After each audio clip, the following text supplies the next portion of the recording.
and improved. It's both.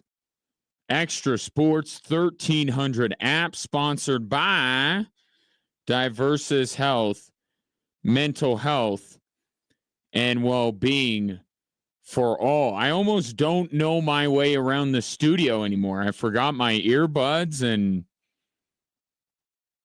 it feels like forever. And being back in the studio means that the live stream is up on our social media platforms at Extra Sports 1300 if you'd like to consume the show that way.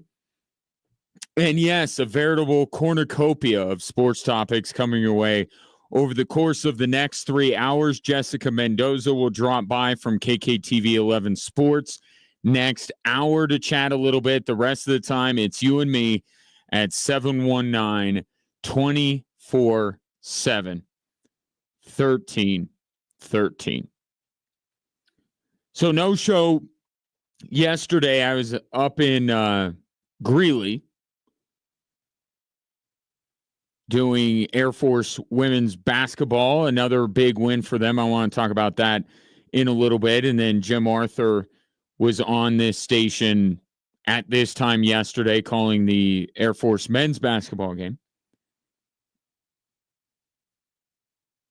So we'll do a little bit of Sunday, a little bit of what happened last night with the Colorado Avalanche. Let's start with the Broncos, shall we? And I know you don't want to hear this from me,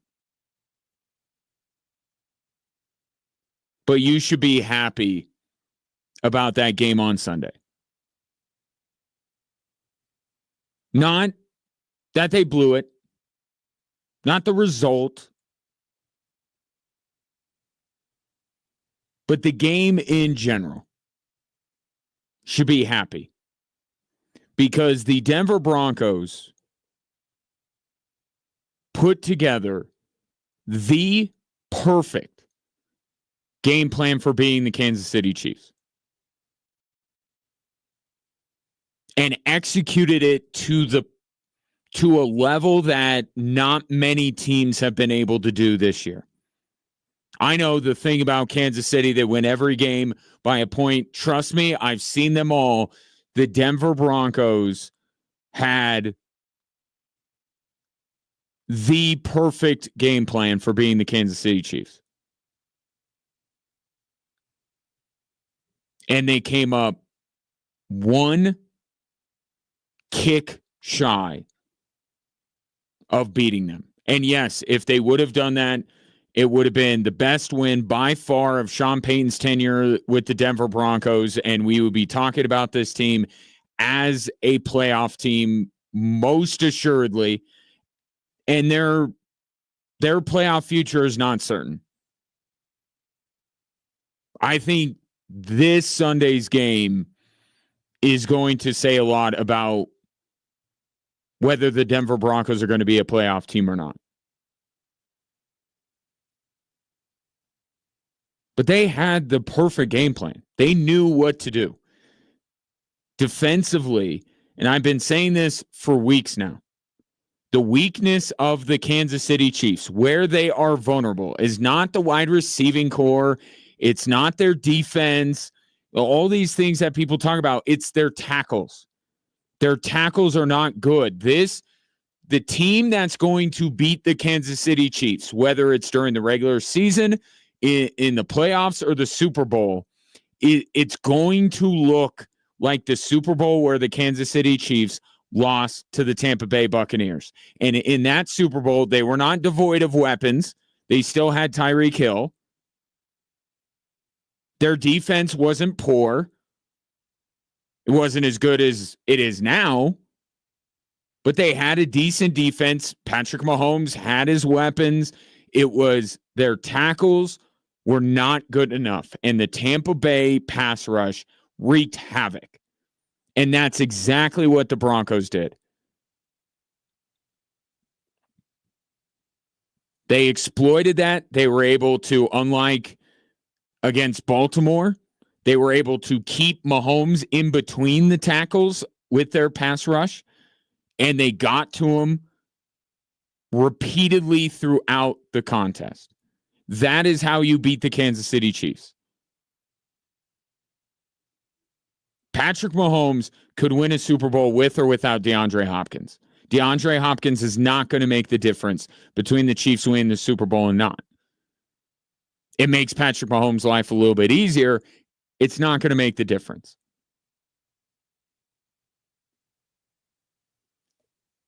And then Wanya Morris goes out of the game, and that makes it even worse for Kansas City, their ability to protect Patrick Mahomes.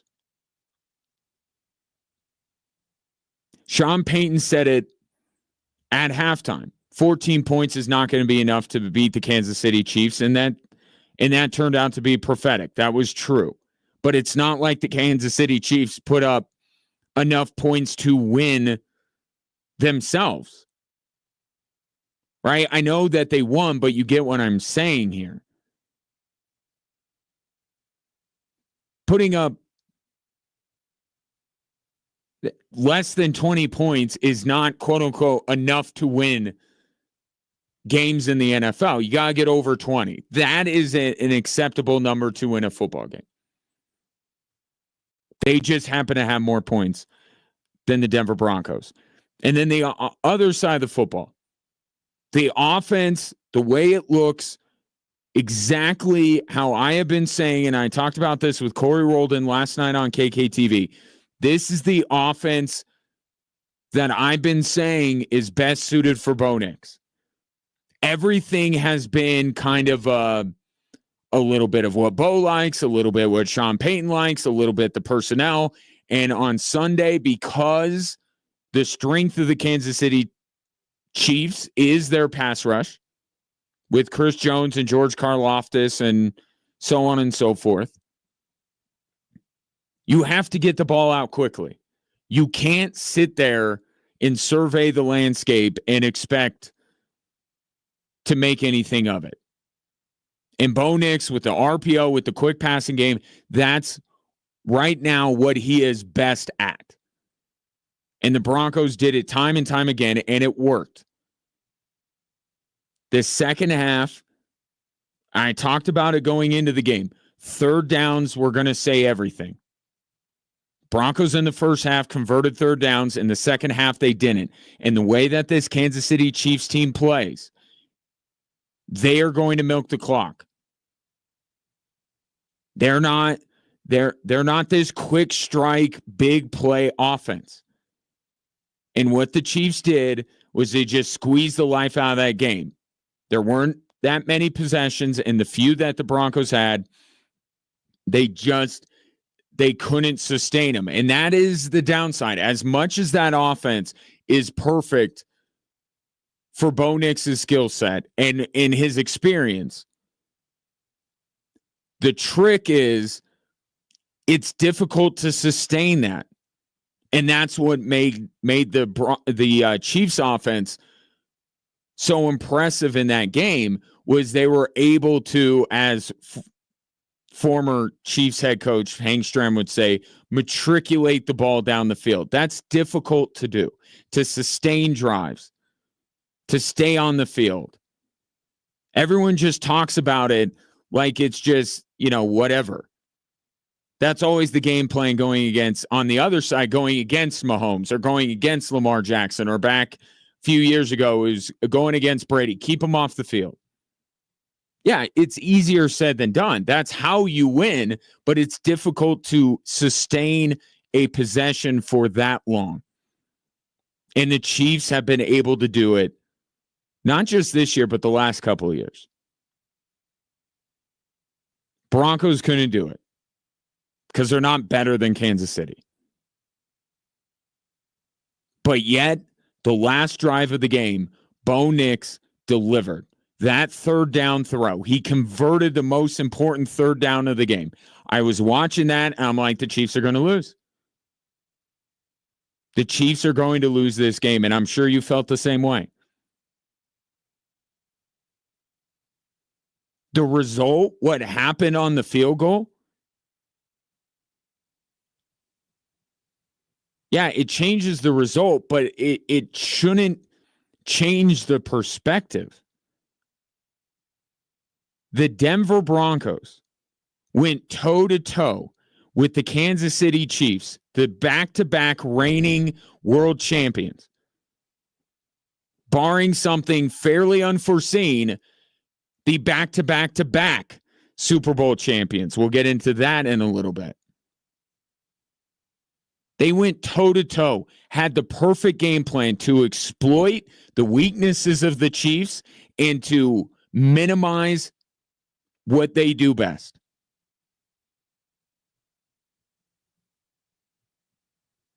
This wasn't last year's game in Denver where Patrick Mahomes has the flu and he's bordering on delirium with the temperature he was running, and he made awful decisions with the football, and the Broncos got the win that way. There are no caveats with this.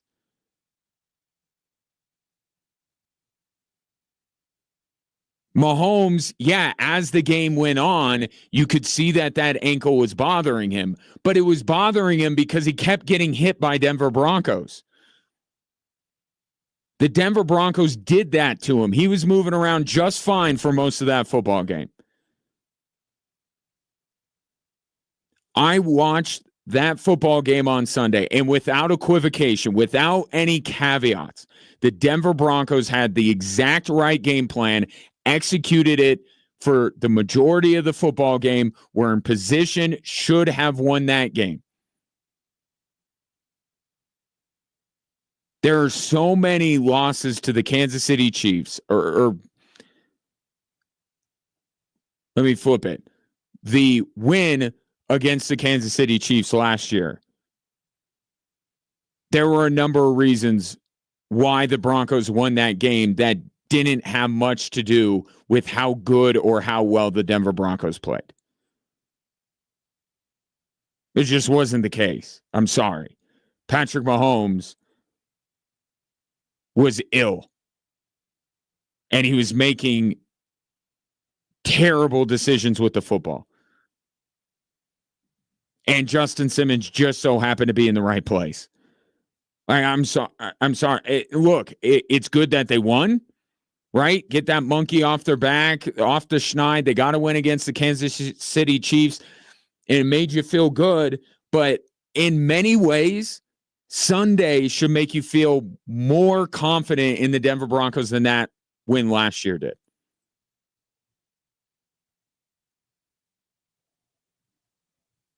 So I can't say that the Broncos are back. I can't say that the playoffs are a foregone conclusion, right? Because they didn't win the game. But they did everything right and should have won. I know we're beyond the moral victory stage of the Sean Payton era. I call it whatever you want. A moral victory, a good loss.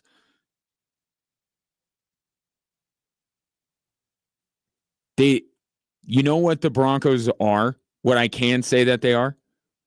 Like everybody else. Like everybody else that the Kansas City Chiefs play. I can't tell you how many teams have the exact same conversation after they lose to the Chiefs. Man, we had it. We da all this kind of stuff. That's what the Chiefs do. The Chiefs do that to everybody.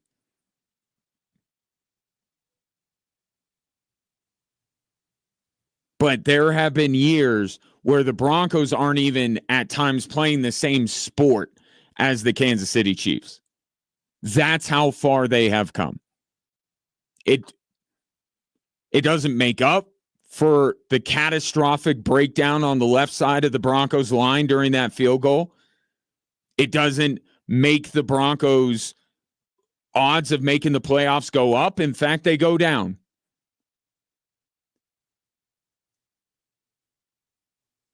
But as difficult as it is to remove the fact that they lost the football game, look at the process. Watch how the game transpired, and that tells you just how far this Broncos franchise team, this Broncos team has come in the 2 years under Sean Payton, especially after they looked about as bad as they ever have under Sean Payton the very week before. I think there is a reason why they were able to bounce back. It's not just Sean Payton. We'll talk about that in a little bit.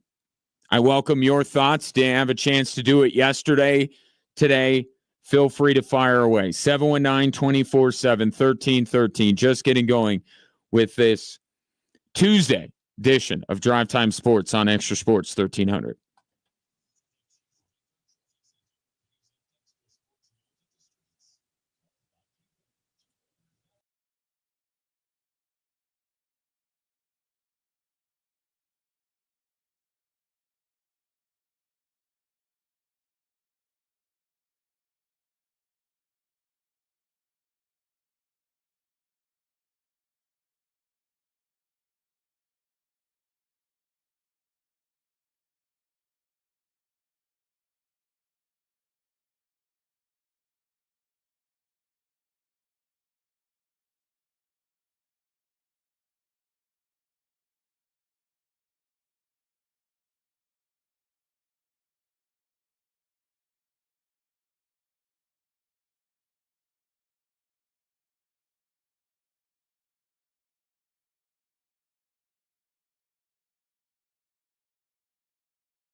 The Air Force Falcons play their final home game of the 2024 season this Saturday afternoon at Falcon Stadium, taking on Oregon State. If you would like to be there, you can be, courtesy of yours truly. A 4-pack of tickets to see the Falcons take on the Beavers after the Falcons' big win over Fresno State this past weekend. Be the 13th texter to text Falcons and your name to 719-247-1313, and you will get 4 tickets to see Air Force host Oregon State in the final home game of the 2024 season. Speaking of said text line, reacting to the Broncos-Chiefs game on Sunday, since we didn't have a chance to do it yesterday, Brett says our starting safety could not catch a football because of a cast on his wrist. That's a better excuse for losing than anything you can come up with for the Chiefs.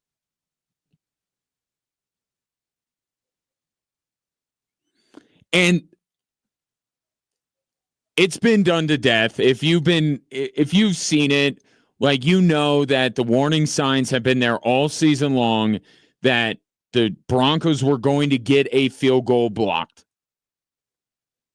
There are compilations from videos of a bunch of past Broncos games where this was happening.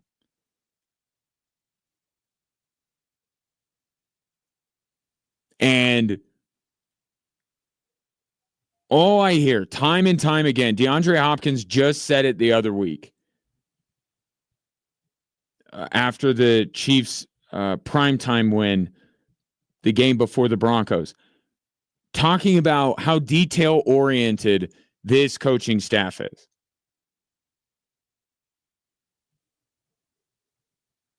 Like, everyone looks at the margin of victory. And like, oh, the Chiefs get lucky, or the refs, or all this kind of stuff. And the Chiefs players, everyone that comes into that organization is blown away with how detail-oriented the coaching staff is. They find every little tiny weakness and they try to exploit it. And that was the Broncos. And to be fair, no one else was on this until the kick was blocked. Now, for you, that's forgivable. For me, it's slightly less forgivable, but still forgivable. For the Denver Broncos, it's unforgivable. If these issues had been happening in previous games, the people whose job it is to fix these things, whether it be through personnel changes or what have you, it's their job to fix it. It's their job to know it, identify it, fix it. And they clearly have not.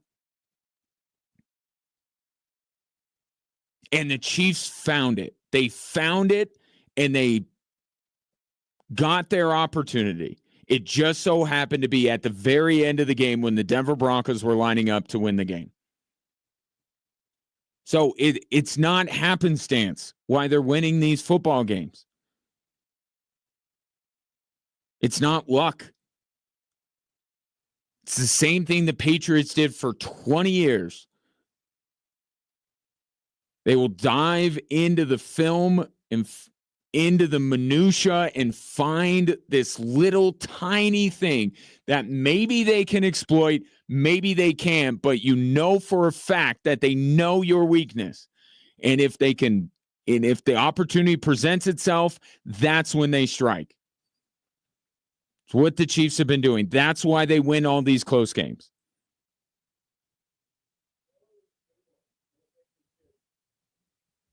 But it was a failure on the Denver Broncos to not realize, or I don't know if they didn't realize it, to take the necessary steps to prevent something like this from happening, knowing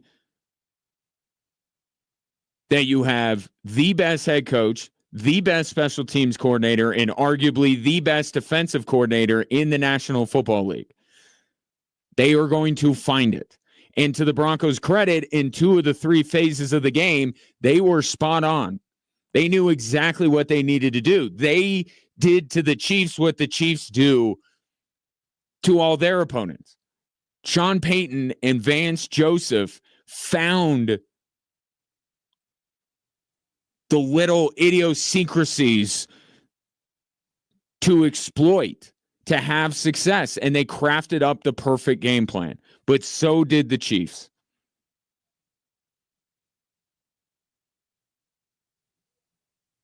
You could call the 2 phases, 2 of the 3 phases a push, essentially, between the Chiefs and the Broncos. It was the 3rd phase where it was decided. And that's the difference. And by the way, it's a phase of the game that Bill Belichick was obsessed with. Bill Belichick was obsessed with special teams.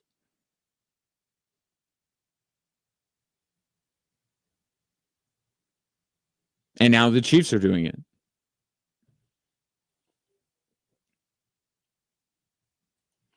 Steve G says, beside the end result, I think the whole team, he's talking about the Broncos, took a big step forward. Nick's had his best game. The future turned brighter. It did, and that's why I start the show. Nobody wants to hear it from me. Right? I hope that for 15 of the 17 games out of the year that you come to me as a trusted source for opinion and information, but knowing what you know about me and who I root for, even though I don't let it influence my perspective. Yeah, I was rooting for the team that won the game. My rooting interest doesn't alter my evaluation. I told you that 3rd down was going to be the most important thing. And up until the left side of the Broncos offensive line caved in, it was. That was what was deciding the game. But I get it. I'm the Chiefs fan.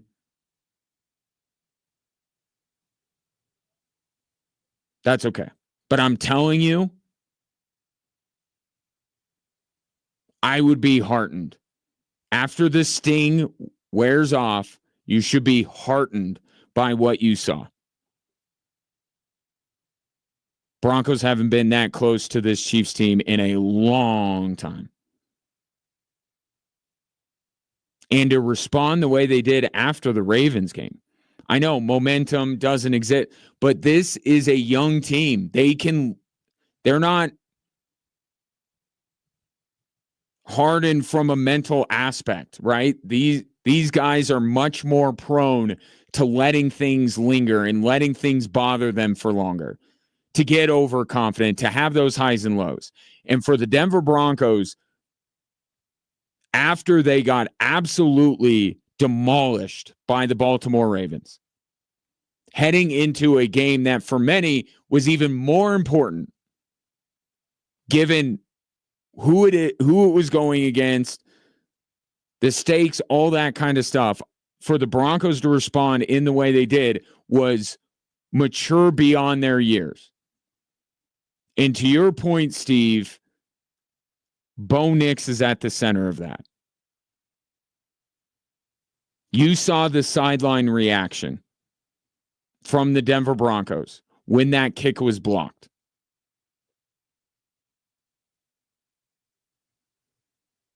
You had a bunch of players, hands on their heads, yelling, putting their heads down, all that kind of stuff. Did you notice Bo Nix?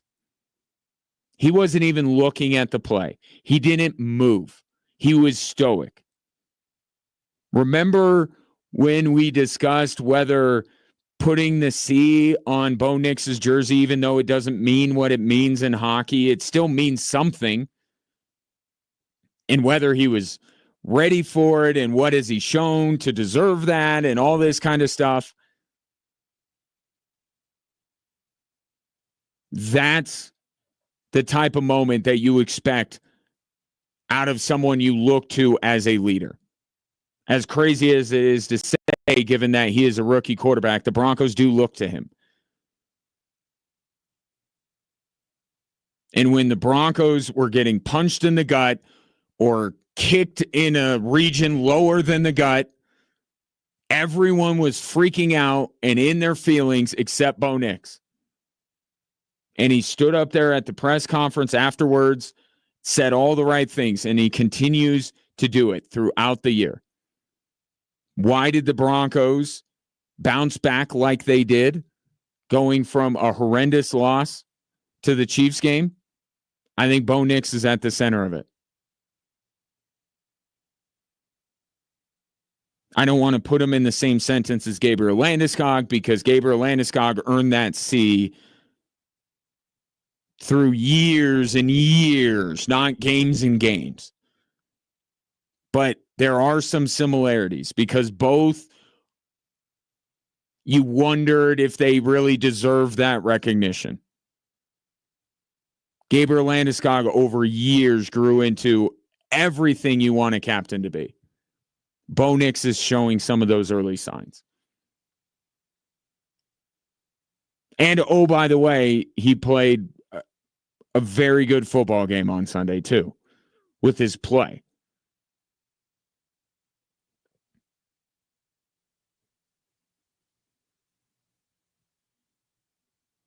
But this is the game. Atlanta's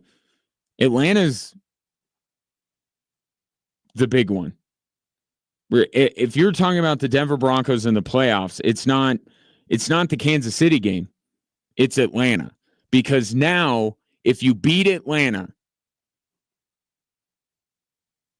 you have that favorable part of your schedule coming up with Indy and Cleveland. Indy's one of the teams that you're going to be, if you're the Broncos, that you're going to have to beat out. And then on the other side of that, you have Cincinnati, another one of those teams. But to put yourself in the position, beating Kansas City would have been nice. It would have helped.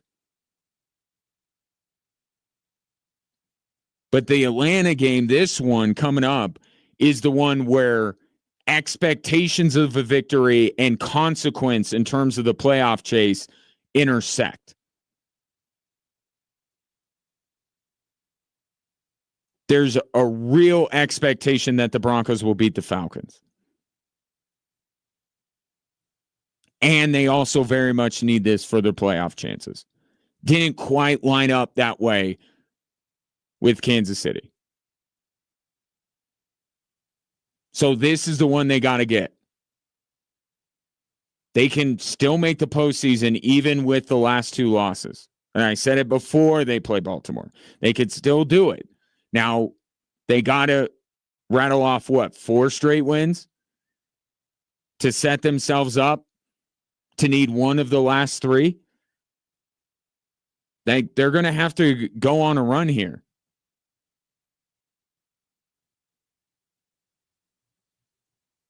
But in terms of their playoff chances, this game coming up was going to be more important than beating Kansas City.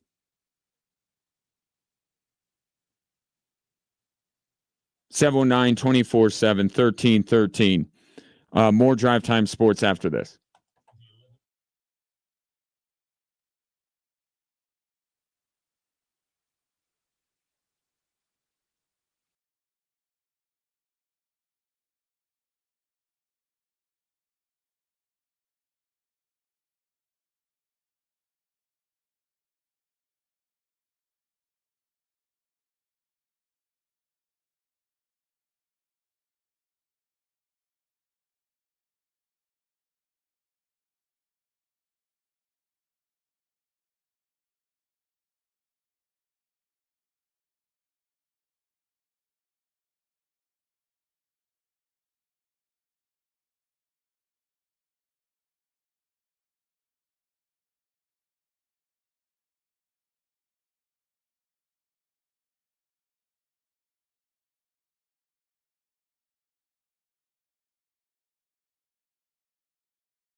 Air Force Hockey hosts Mercyhurst this Friday and Saturday night at Cadet Ice Arena. Puck drop both nights is at 8 o'clock.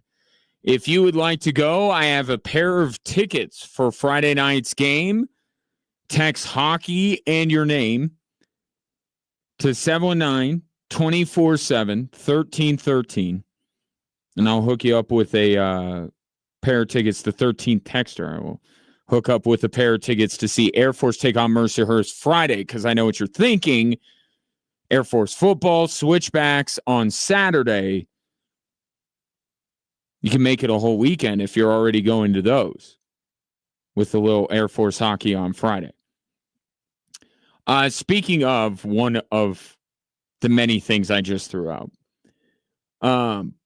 being around the Switchbacks like I am, like legitimately, it is really cool to see this city get behind this team the way that they are. Now, I get hit up with ticket requests and questions about the Switchbacks, or somebody will make a comment to me pretty much every week. You know, but the amount of people who have said something to me, who have asked me for tickets, whatever the case may be, and I don't have any. I don't have any tickets. But I know where it's coming from. And this is such a unique sports city, in that in a relatively small space, we have a variety of, we don't have, top tier MLB, NFL, all that kind of stuff, obviously. But we have 2 college hockey teams. We have a professional soccer team. We have a lot for a city of our size. And I know they all, in many ways, fight for the same piece of the pie. And what separates them, and I just, over my years, I can tell when CC's hot, that's what people want to talk about. That's what people want to go see. When Air Force is doing well, same thing. And now with the Switchbacks making it to the Western Conference Final, and not just making it to the second Western Conference Final in club history, but being able to host it this Saturday, the amount of people that want to be a part of it or feel a part of it, it's really cool to see. And Widener Field, even though we had to wait a day because of that garbage storm that we had last week, I think it was the right call, because it was a much more enjoyable experience on Sunday than it would have been on Saturday. That place was buzzing. And you had the late heroics by Zach Sandy, who had an awesome game. He had the equalizer earlier on in the game, and that kind of success could not happen to a better dude. And somebody who has just battled through injuries in his entire time that he's been with the Switchbacks. To see Zach Sandy in particular have that moment. Look, if it was Ronaldo Damas, who is here for a year, it would have been awesome. And with Damas, it would have had some extra significance, because he would have equaled the league record for playoff goals. But if you follow this Switchbacks team, there are always guys that you pull for a little bit more, as is the case with any team that you may root for. Zach Sandy's that guy for the Colorado Springs Switchbacks. So to see him have that kind of a game, to make a little bit of history, thanks Las Vegas. Now, please feel free to have your worst game of the year on Saturday.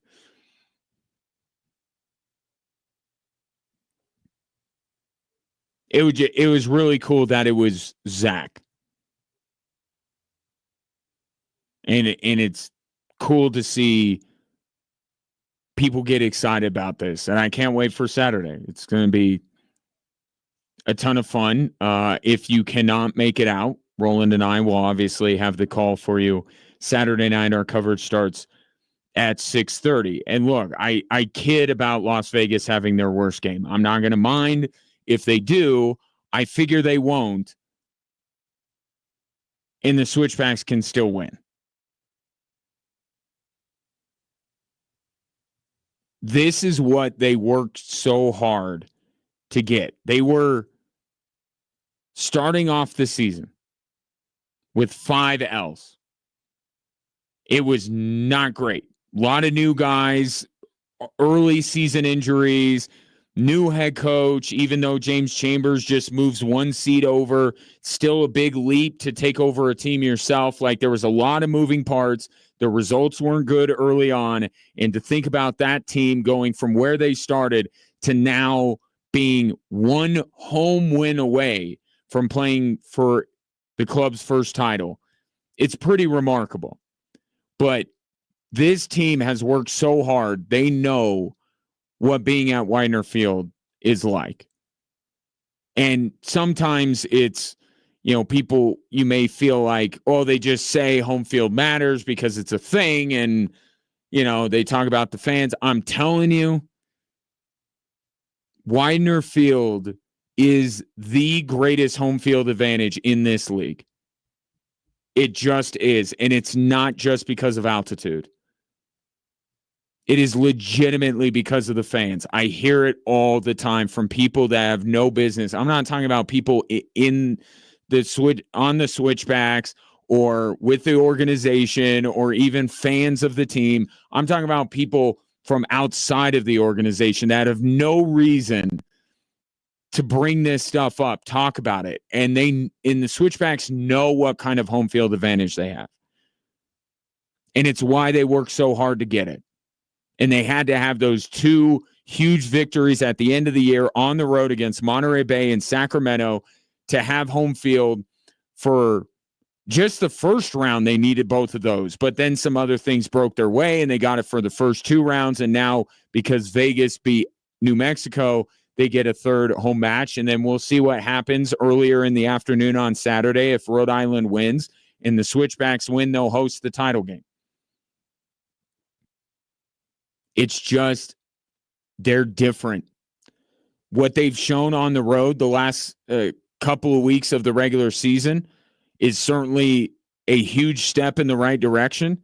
And the way they're playing right now, the run that they're on,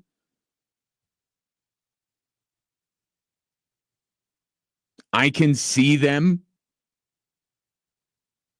winning the title. I mean, it's not that big of a stretch when you consider they beat Charleston. And Charleston, obviously, is the higher seed. They're hosting Rhode Island. So it's not that big of a stretch to look at the Switchbacks as being a potential league champion. But even if they have to go on the road, what they showed in must-win matches the last couple of weeks of the season makes you feel better about them going out on the road potentially next weekend if they take care of business against Vegas. But they wanted as much of the road to the title game through Widener Field as they could get.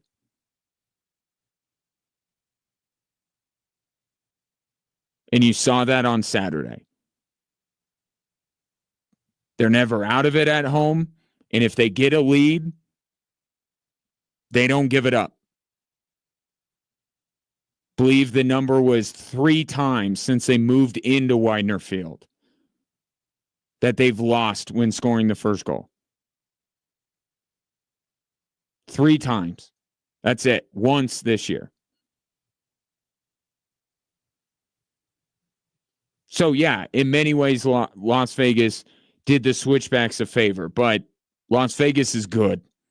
Las Vegas is really good. And if I can look at the Switchbacks in their last couple of performances with a little bit more of a critical eye, it's got to be better. They got to tighten some things up. I don't want to say that they played down to their competition, but certainly when you look at Las Vegas as compared to Oakland and Orange County, they're at a different level. I don't care what their seed is. Las Vegas is better. And they have one of the best goalkeepers in the USL Championship, much like Orange County did. And that's why, as you progress through the postseason, you get a little bit more ready for the next matchup based on your previous matchup. And I think being able to beat Colin Shuttler twice,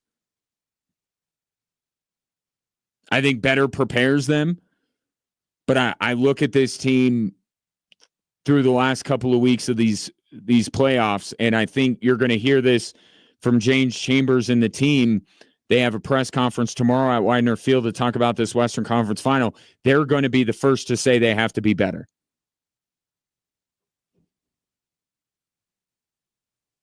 Even outscoring their opponents 4-1 in the postseason, which in soccer terms is a pretty comfortable margin. They're going to say they have to be better. But that's the progression you go through in the playoffs. That's how this thing works. The teams get better as you go along, and that's been the case for the Switchbacks for 2 weeks, and it will be the same this weekend. And either you're going to get a white-hot Rhode Island team, or you're going to get, throughout the entire season, one of the best teams in the league in Charleston that has a record-breaking player in Nick Markanek. So Las Vegas is better than Orange County, who's better than Oakland. And either team that wins in the East is going to be a more difficult test than Las Vegas is.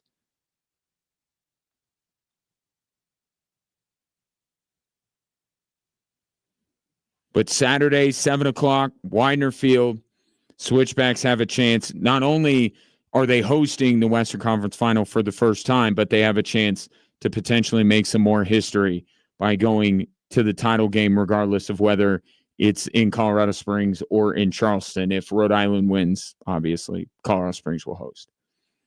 It was a lot of fun on Friday. It's been a lot of fun just a couple of days into the week, hearing from the number of people that I don't really hear from when it comes to the Switchbacks for most of the season,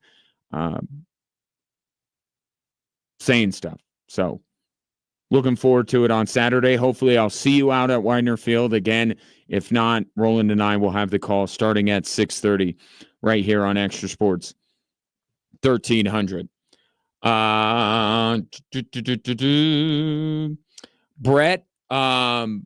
Brett challenging me.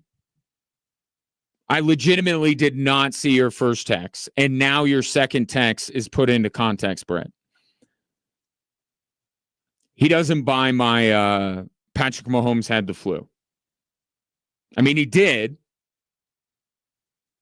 See, even when and maybe it's me that because I am a fan of one team, that when I am trying to compliment the Denver Broncos, because that's what I'm trying to do.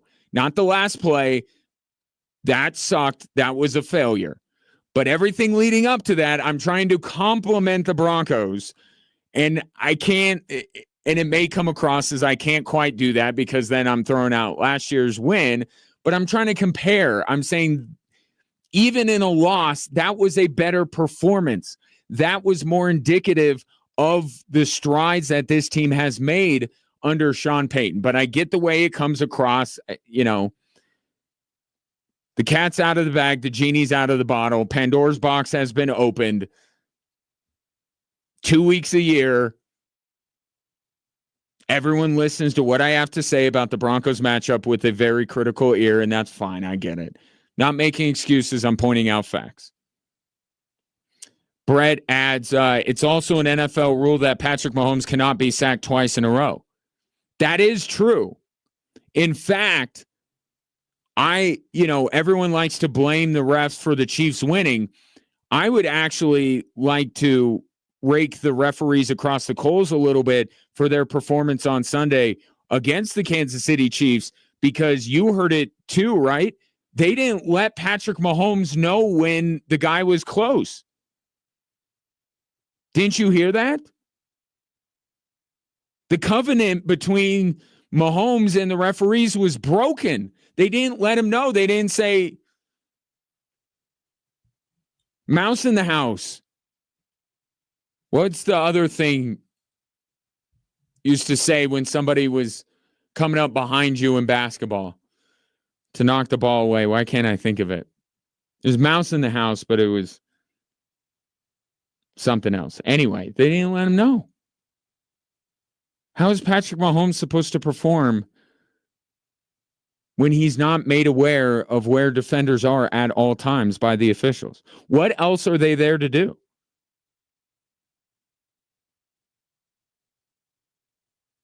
Admittedly, though, that doesn't help. Like, I know Patrick Mahomes could care less. That kind of thing doesn't help. It doesn't help. It continues to perpetuate the narrative.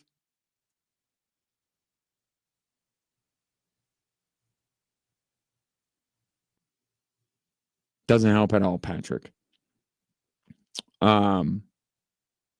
Speaking of, I had this pointing out to me, Roger, one of my coworkers from Cat Country, pointed this out to me, that the Chiefs are plus 1,200 to go unbeaten.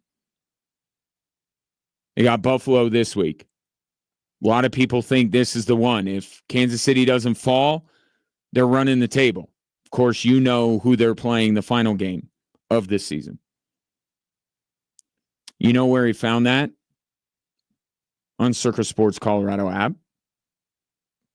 Because he and I both use it. It's our preferred sports betting app of choice. And I would highly recommend it to you. Games strive to be a minus 110 split on the Circa Sports Colorado app, unlike other sports books which use minus 115 or 120, a little bit more liberally, shall we say. Circa Sports will often have the lowest hold on futures in other big markets, and they don't limit players based on their winnings. They are setting out, and I think accomplishing their goal of providing the best experience you're going to get from a sports betting app. So try it for yourself. Obviously, you just download it. Check it out. Price shop the lines. Try it out. See what you think. Download the Circa Sports Colorado app today. Must be 21 years or older and present in Colorado to bet. Gambling problem. Call or text 1-800-GAMBLER. Coming up next, did Jared Bednar fix Alexander Georgiev?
Welcome in Drive Time Sports on this Tuesday. A reminder, you can watch the show live on our social media platforms, Facebook, X, Instagram, YouTube. The handle is the same regardless of where you go. That little @ XTRA Sports 1300. Jessica Mendoza, KKTV 11 Sports, will join me at the bottom of the hour. Let's start the hour, though, by talking about what has been happening with the Colorado Avalanche, and more specifically, one player. Jared Bednar turned back to Alexander Georgiev. Gave him, somebody had to start. You weren't going to play on and in back-to-back nights, so he puts Georgiev in goal against Chicago. Don't look a lot better. More of the same.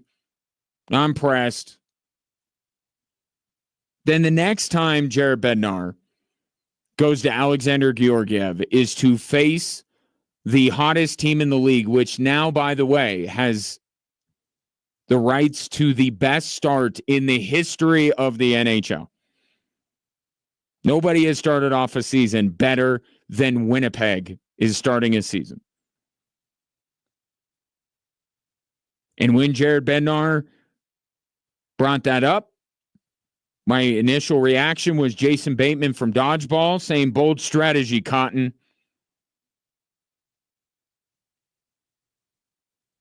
You're going to put Alexander Georgiev in goal against the highest scoring team in the league, where he's going to have to match the best goalie in the league so far this year, save for save. But then I thought about it, and I pondered, and I meditated. And while Jared Bednar would say he had success against Winnipeg, I don't think it was just about that. But I think he was 100% thinking of Alexander Georgiev's success against the Winnipeg Jets in the postseason last year. But he was also thinking about what those circumstances were. The Avalanche have tried more than a few ideas to get Alexander Georgiev going again. And it's not about motivating him. The guy's motivated. He wants to do well. But just getting him back into form. Right? You bench him. You bring in a potential replacement in Kakkonen. You give him a soft landing spot against Chicago on the second night of a back-to-back. They've tried a few things. But the circumstances that brought the best out of Alexander Georgiev last year, which was after game one of getting lit up. Right? Last year, there was no possible way that anyone other than Alexander Georgiev was going to start game one of the playoffs. There's no chance anybody else was going to start besides him game one. But he was so bad in game one that there was a discussion of, hey, it's addition by subtraction. You just got to get Alexander Georgiev out of the goal. It was so bad. You can't keep him in. I know he's been the unquestioned number one goalie the entire season, but he was horrific in game one. You don't think that got to Alexander Georgiev a little bit? That word may have gotten around, or at least he had to have known that maybe there was a chance that he would not be the goaltender of the Colorado Avalanche moving forward if he faltered again in game two. What Jared Bednar did last week against Winnipeg was try the best he could, given that we are, 14, 15 games into the season, try to recreate the stakes for Alexander Georgiev. What brought the best out of him was not anything during the regular season. Right? Went to Winnipeg, game one, got absolutely roasted. It was game 2. And then from then on, Georgiev was not just far down on the list of problems for the Colorado Avalanche. He wasn't even a problem. He was one of the better aspects of the Colorado Avalanche as that series went along and into the next series. Now, I can see Jared Bednar's thought process, and I can understand it and say, all right, let's give it a go. That doesn't mean I was confident that it was going to work. It might have worked. It might have worked. Now, the next time out was Carolina, and the numbers don't look great. But Carolina and Colorado, those games get that way. And I don't care who's in the Avalanche goal. He's going to be touched up for 3, 4, 5 goals. It just is. And that's why I have been saying for years that we must get a Carolina-Colorado Stanley Cup final. It would be such an amazing series. These two teams, and I've called Carolina Colorado's doppelganger. Like, there's so many teams, they say styles make fights. The styles that these two teams play leads to just the highest form of hockey entertainment.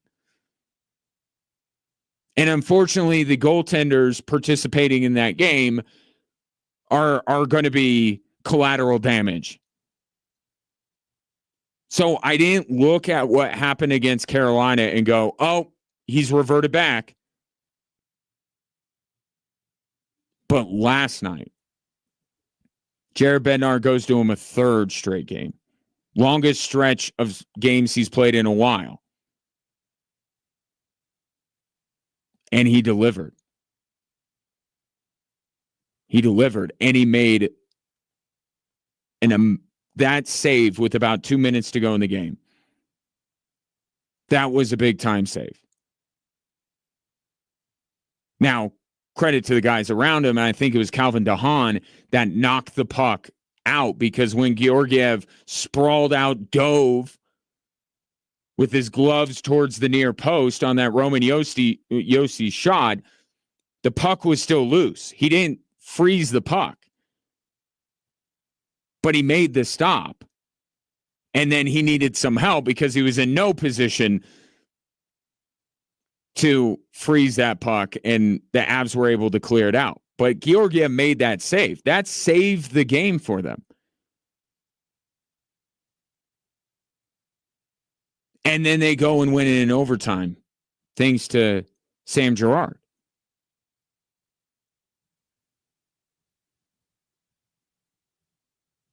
The numbers for Alexander Georgiev leading up to the Winnipeg game were the worst in the NHL.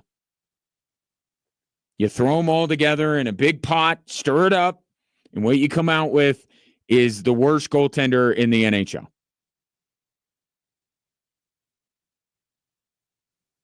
In the last 3 games, at worst, he gave them a chance to win. At best, it was last night. He saved the game for them. In a game, by the way, that because of the situation the Avalanche have found themselves in, they need points.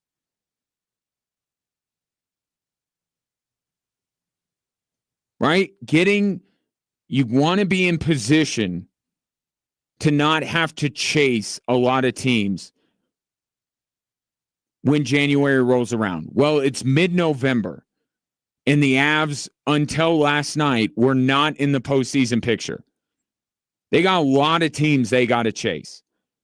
And a team that's in a similar spot in Nashville, to beat them, those 4-point swings that they talk about, right? Now, it wasn't that because the game went into overtime.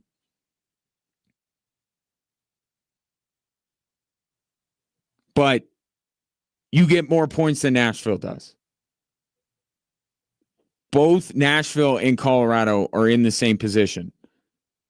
They dug themselves a hole. They have to dig themselves out. And they got to dig themselves out by January because they're just, and I know there's ancillary evidence, anecdotal evidence, I should say, the blues of what was that, 2019. I get it. Every once in a while, there's a team that we pronounce dead by Christmas, and then they rise from the ashes and make the playoffs or go deep in the playoffs or win a Stanley Cup. But history will tell you that's one team every 2-3 years out of the 16 that make it every single year. You have to put yourself in a position. You have to put yourself on solid ground. Maybe you have to chase for the division, but you're in a spot where you're at least on solid ground. You're in a postseason spot. And hopefully you're not too far away from your division leader. Avalanche need to get there. Now, last night was big. The win against Carolina was big as well for that, even though Carolina is an Eastern Conference team. Again, it's about point accumulation for this Avalanche team. Last night was a big win. And Alexander Georgiev was a big reason why they won. Here's Georgiev on what it means for Jared Bednar to continue to go back to him night after night here over the last week. It means a lot. It's been a bit too many games without me playing, but I try to make the most of it in practice and just be ready for the next one. And I know I'm a good goalie, so trying to play the best I can and give us a chance to win every night. He knows he's a good goalie. Public opinion was not in lockstep.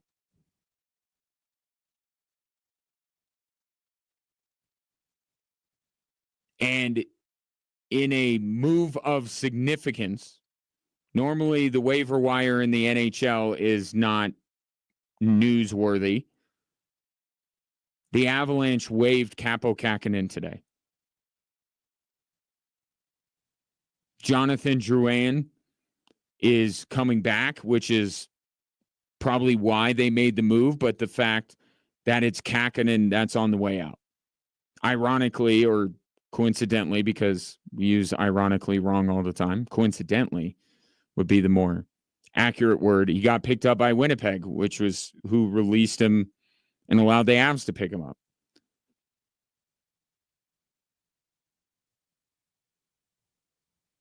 I'm not to the point where,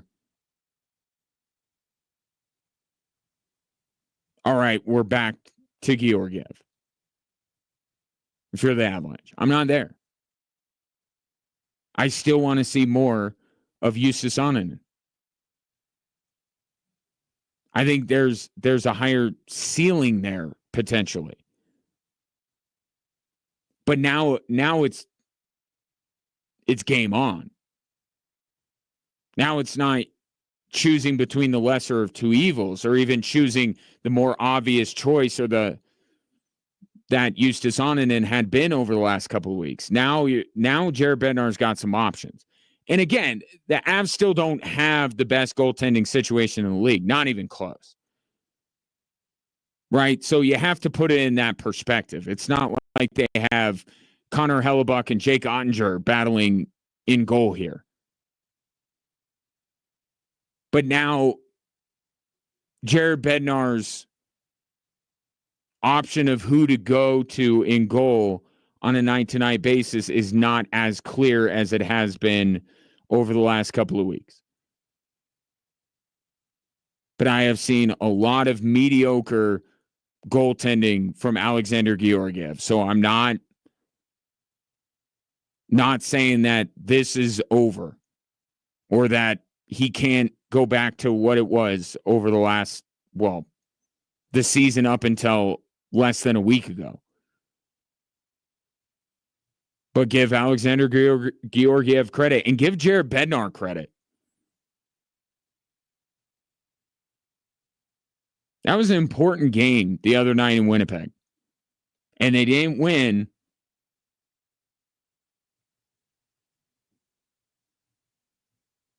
But that wasn't because of Alexander Georgiev. I think I know why Jared Bednar made the move back to Georgiev, and it's paying off.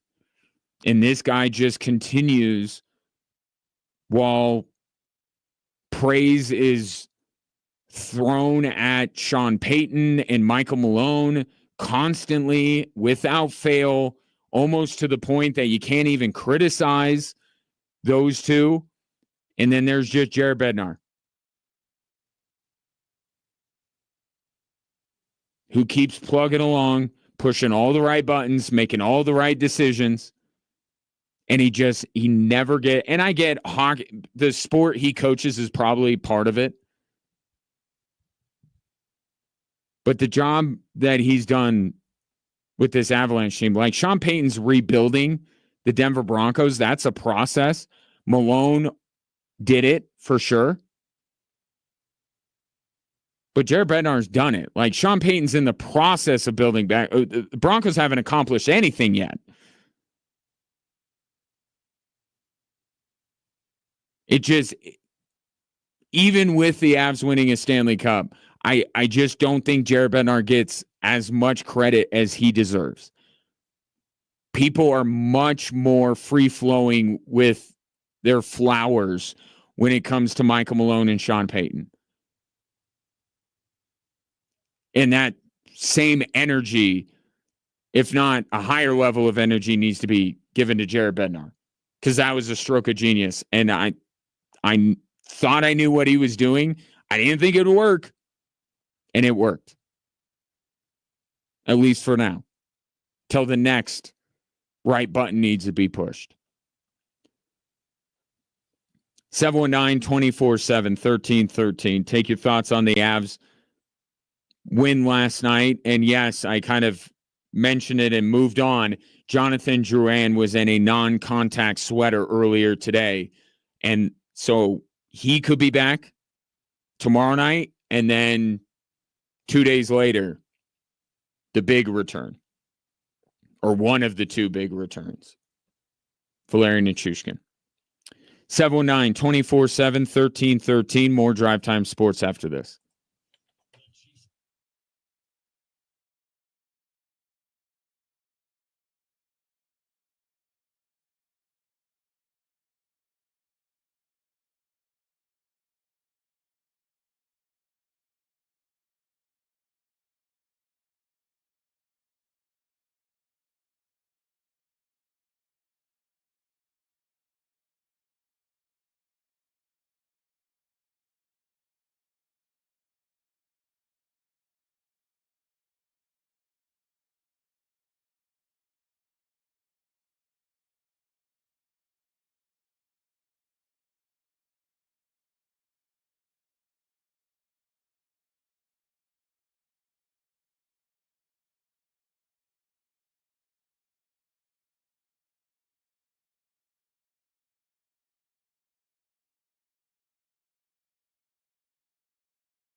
Multi-platinum progressive rock group Trans-Siberian Orchestra returns to Colorado Springs this Sunday, November 17th, for 2 shows, 2 o'clock and 7 o'clock at the Broadmoor World Arena.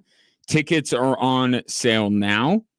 You can go to axs.com if you want to get tickets.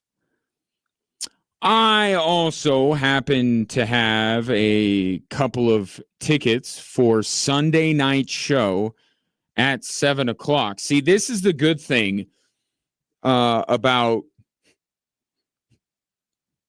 me having multiple Air Force basketball games and things like that. The giveaways build up through the days. I have a pair of tickets. Let me look. Yes. Pair of tickets. Row C. I feel like that's good. Row C. For the 7 o'clock show from Trans-Siberian Orchestra this Sunday at the Broadmoor World Arena. If you would like to go, you know the drill. All you need me to tell you is what to text in with your name. How about TSO? TSO, 3 letters, plus your name, to 719-247-1313, and the 13th texter will get a pair of tickets to Sunday's show at the Broadmoor World Arena. By the way, on the text line, thank you, Brett Wolf. Why couldn't I think of Wolf? When somebody's coming up behind you in basketball, you yell Wolf. Clearly, I wasn't a good teammate because I wouldn't know what to say. I would see the defensive player running up to my teammate, and my teammate didn't see him, and I didn't know what to say. I was like, hey, or I don't know. I just shouted nonsense, and it never worked. See, I was a terrible, terrible teammate because I couldn't think of the word wolf. Thank you for that, Brett.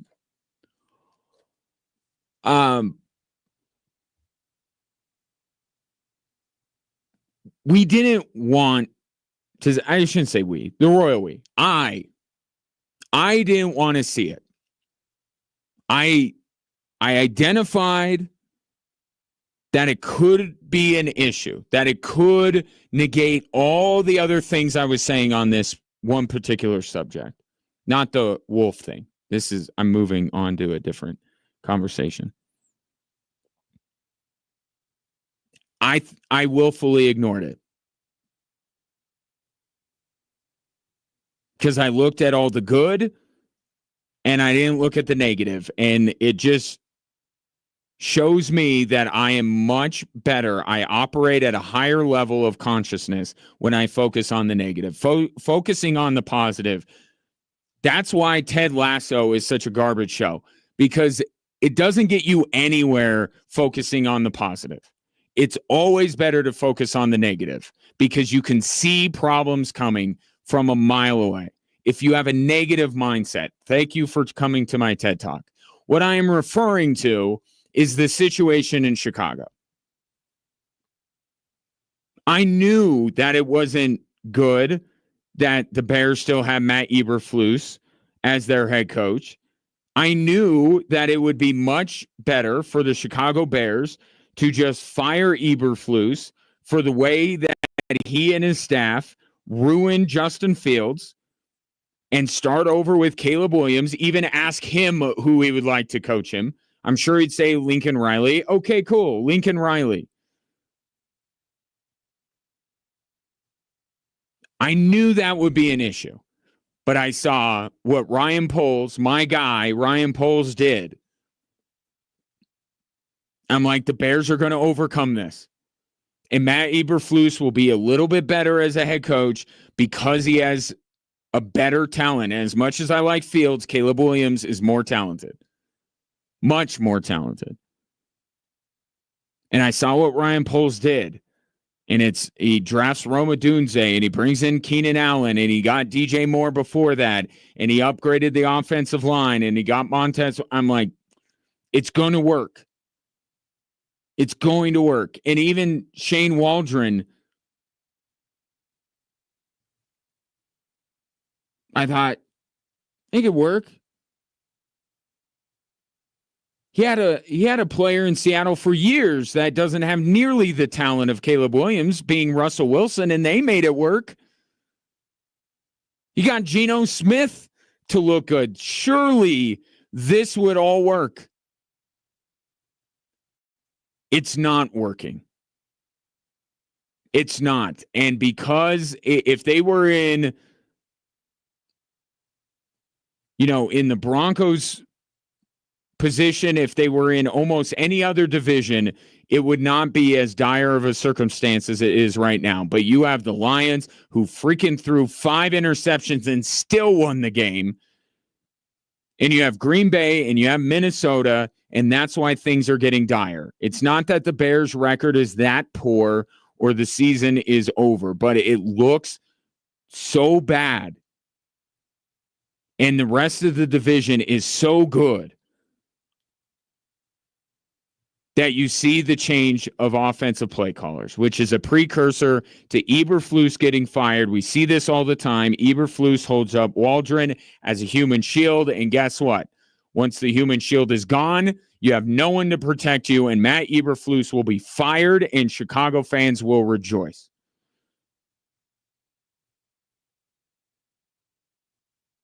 And they'll bring in an offensive-minded head coach. They might even make a good hire. And Caleb Williams has every opportunity still to achieve everything that I thought he would achieve in his career. It's not too late for Caleb Williams, but it's not good. And I should have seen it coming, and I overlooked the negative and focused on the positive.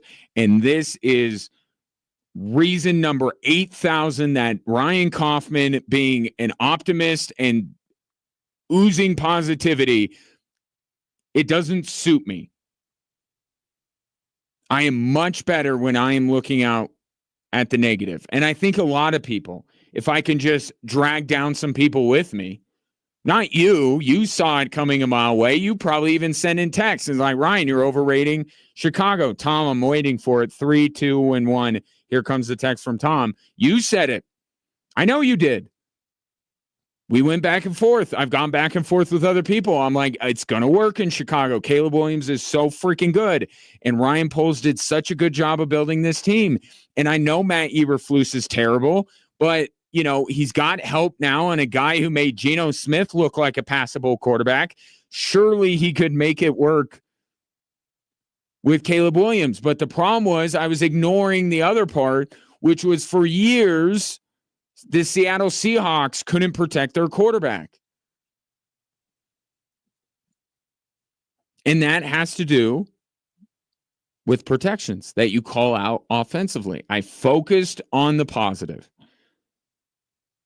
and not on the negative. And that will never, ever happen again. It's my solemn promise to you. Or at least there'll be a better balance between the two. I said this a couple of weeks ago.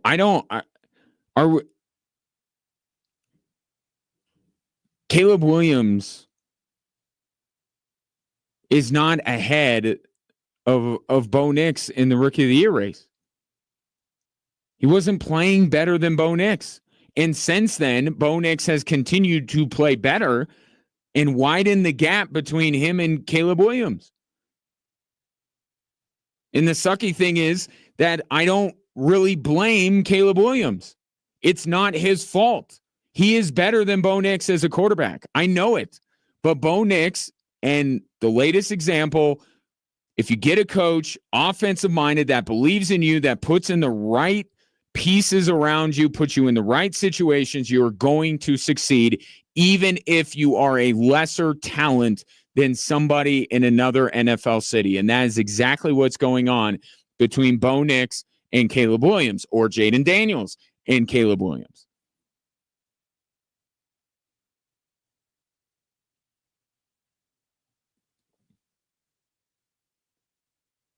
Hopefully they get right, because another quarterback that I talk like this about was Trevor Lawrence. And now look where Trevor Lawrence is.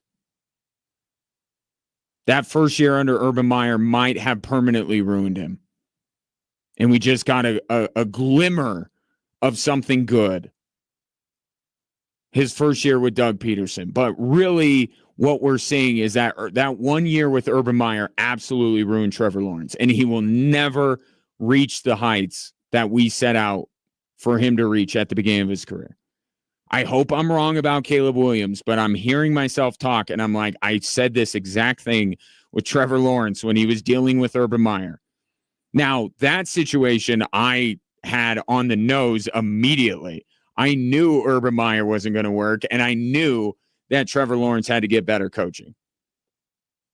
I overlooked it with Caleb because I saw the shiny toys, Adunze and Keenan Allen and DJ Moore. Shame on me. Shame. You were right. I was wrong.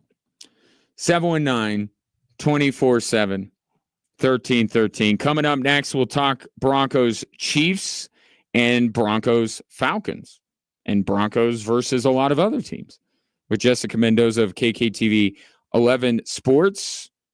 Did I say next? It's next.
Welcome back, Drive Time Sports. As the Switchbacks captain said, Joining me now to discuss the state of the pro football team in the city of Denver, someone who covers them on a daily basis. She is Jessica Mendoza of KKTV 11 Sports. Jessica, how are you today? I'm doing good. How are you? Doing well. Did you think that the Broncos were going to win when Bo Nix completed that third down pass? 100%. 200%. Absolutely. And when the kick was blocked, the first words out of your mouth were? Cannot be repeated on the radio, of course. Of course, this being an away game, I was sitting at home watching this one on my couch, and I actually physically fell onto the floor. I just couldn't believe that was how that game was going to end. The way that the Broncos put together a beautiful drive in position, everything was lining up for the Broncos to hand the Chiefs their first loss. And, it wasn't the prettiest game through and through, especially the second half offensively for the Broncos, but for them to be able to turn it on when they needed to. And like I said, everything was just falling into place for this team. So for the way the game to end that way was absolutely brutal. And I still can't think of a more heartbreaking regular season loss for the Broncos that I've personally seen. But after that initial shock kind of wears off, yeah. Are you encouraged by what you saw? You said at times it was not the prettiest brand of football, and the Broncos didn't, move the ball up and down the field all day long. But do you, with the result being set aside, as difficult as that is, do you come away overall with a positive feeling about what the Broncos did up until the last 2 seconds actually of the game, 1 second of the game? Yeah, 100%. I think as brutal as this loss was, it was very different feeling from, losing so badly to the Ravens the week before. The Broncos proved, and, when you came on my show last week, I said the Broncos clearly can't hang with one of the top dogs, but then they come the next week and clearly hung with the back-to-back Super Bowl champions who remain undefeated. So there's definitely a lot of,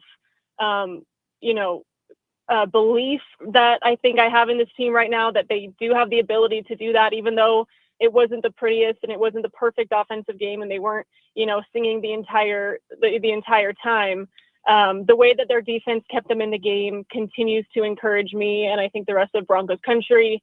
And as we've all said week after week, Bo Nix continues to look better and better. Of course, there was some miscues once again in this game, but that's playing a really, really good defense. So for him to come out and put his team in a position to win against the Kansas City Chiefs, you have to feel good about that. And it was really just, in my mind, an unfortunate ending to the game. I know everyone's breaking down, that special teams moment and, Alex Forsyth being laid out and how that's unacceptable, but that happened so rarely. That was basically an extra point that Will Lutz was kicking there. So to me, it was just unfortunate ending, but I think there's a lot of really good things to take away from this game. And that's what we're hearing from the Broncos on Monday, in the locker room after this game, is just, this win feels a lot better, this loss feels a lot better than that loss against the Ravens. And they know they've got 3 weeks where they got to string together 3 wins ahead of the bye week. So it's a rare loss that you can feel pretty good about, I would say.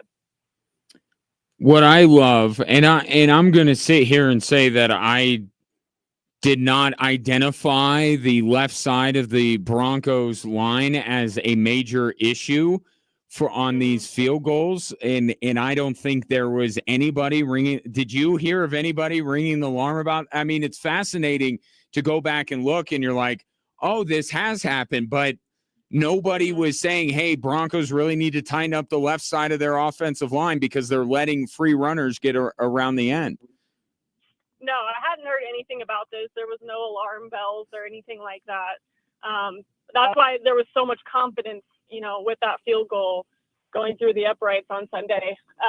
But yeah, I think it's good that, we're starting to take a look back at some of the film from recent weeks and be like, okay, maybe this is an issue that, needs to be rectified. But there was no word from Sean Payton Monday or even Sunday after the loss about, we're going to take a look at that or anything like that. It was really just kind of, this was an unfortunate thing that happened, and we have to be better down the stretch. Ben Kontwika is going to have the most viewed coordinator press conference of the season coming up here in a couple of days, and we'll see what he has to say about that. Jessica Mendoza joining me here on Drive Time Sports. So are we heading for like an Audric Estime, Marvin Mims two-headed backfield for the Denver Broncos? I hope so, because it was working. And of course, you can't know for sure that's going to work every week, but I absolutely love how Sean Payton kind of opened up his playbook last Sunday in Kansas City. I was completely shocked to see Marvin Mims lining up as a running back, but we've all been calling for him to be more involved. And it just seemed like, week after week, we're trying to figure out a way to get him involved, get the ball in his hands. And for some reason, that wasn't at the wide receiver position as much as a lot of people were hoping for. So it worked really well against Kansas City. It's obviously not going to surprise anyone moving forward, but as far as Audric Estime goes, I just love the power that we're seeing from him, picking up first down after first down on third and short, and, even some of those early downs, just getting the Broncos closer to where they need to be. It just, like I said, it's the power from him that we, saw little glimpses of it this summer in training camp and OTAs, but to see that in real game action and see him, protect the ball was obviously the most important thing for Sean Payton to see. So, I'm hoping that that's going to be a huge part of their game plan moving forward. I'm definitely curious as to why Javonte Williams only got one carry. But I just think it's a good option for the Broncos to have and to go to. And those guys definitely showed that they deserve more touches in these games. I heard they tried to deal him before the deadline, Javonte Williams. Oh, really? Yeah. And we had no takers? Yeah. Well, I mean, if the Broncos, who have week after week after week preached how important it is to run the football and how they need to generate a running game, if they're going to marginalize Javonte Williams, then what other team's going to look at Javonte Williams and say, oh, that's the answer that we're looking for? I mean, there was a stretch there where Javonte Williams looked like he was back to himself, but I think that moment came and went. Yeah. Well, I mean, I think about certainly different situations, but Samaje Perine wasn't exactly a fantastic running back for us, but he ended up getting picked up by a certain someone, right? And is getting a certain amount of touches a game. So, I can understand why he wouldn't be attractive for other teams to pick up. But you almost wonder what they could have gotten and maybe turned down. Yeah. We may never know that, given how the Broncos don't like to share those kind of things with us. I can't imagine why. Jessica Mendoza joining us here on Drive Time Sports. Are you willing on these airwaves right now to say that the stakes for the Atlanta game, if the Broncos win, they will make the postseason? If they lose, they will not. Do you look at this game as that binary? Oh, man, I was not prepared for that question. It feels like, what I'll say is it feels like every game here for the final few weeks is kind of do or die when it comes to the playoffs. I don't think that they have to win out, but I think that's the kind of mentality that the Broncos have to have. I do think that they are going to go in and beat Atlanta this Sunday. But I don't know if winning that game, that's obviously not going to, stamp their ticket to the postseason. But I think it'll continue to give me hope that they're moving in the right direction. They have great chances to be there. I think it was Pro Football Focus that if the Broncos would have beaten the Chiefs, their chances to make the playoffs would have been like 74%, and a loss to the Chiefs moved them down to, I think, 47. I can't remember the exact number, but the Broncos definitely have some work to do to make the playoffs, but I have very much a lot of belief in this team that they are a playoff team this year. And what happens after they make the playoffs, I'm not so sure, but again, I think what happened in Kansas City and seeing that they were able to hang with the top dog like that, gives me a lot more reassurance about what this team is made of. I asked you this about a week or so ago, and I'll bring this conversation on air. If the Broncos make the playoffs, they would probably play a team of Baltimore, Buffalo, Kansas City's ilk in the first round, and maybe people's perspective on how those matchups would go would change based on, especially if it was between Baltimore or Kansas City, based on the recent results. But it's more of just understanding that the Broncos, if they make the playoffs, more than likely would be the 7th seed, and they'd be playing the best team that didn't get a bye. Is it better moving forward for the, and I hate to use this word, but I can't think of anything else, the vibes around this team going into next year? Is it better if they just come up short with a valiant effort late in the season to get in, or would it be better even if they got smoked in the first round of the playoffs? It'd still be better that they make the playoffs. Which way do you go on that? Yeah, I stand my ground with what I told you a while ago. You got to make the playoffs. And what happens from there, it would obviously suck to be blown out, in your first appearance back in the playoffs since 2015. But I think Broncos country has just been so hungry for a playoff team, someone who can compete. And this team is showing those signs, and it would really be unfortunate for them to come up short. I mean, they had a chance last season. They had a small chance at the end of last season, but it didn't feel like that team could even compete in the playoffs. This team, there's probably a pretty good chance that they could get blown out by, the Bills, or like you said, maybe the Chiefs, or whoever it's going to be. But I just think being able to break that barrier, what feels like a glass ceiling for the Broncos the last few seasons, would be a huge step in the right direction. And I think Broncos country would be okay with what happens after that. Let me spin you a very possible scenario and just get your reaction.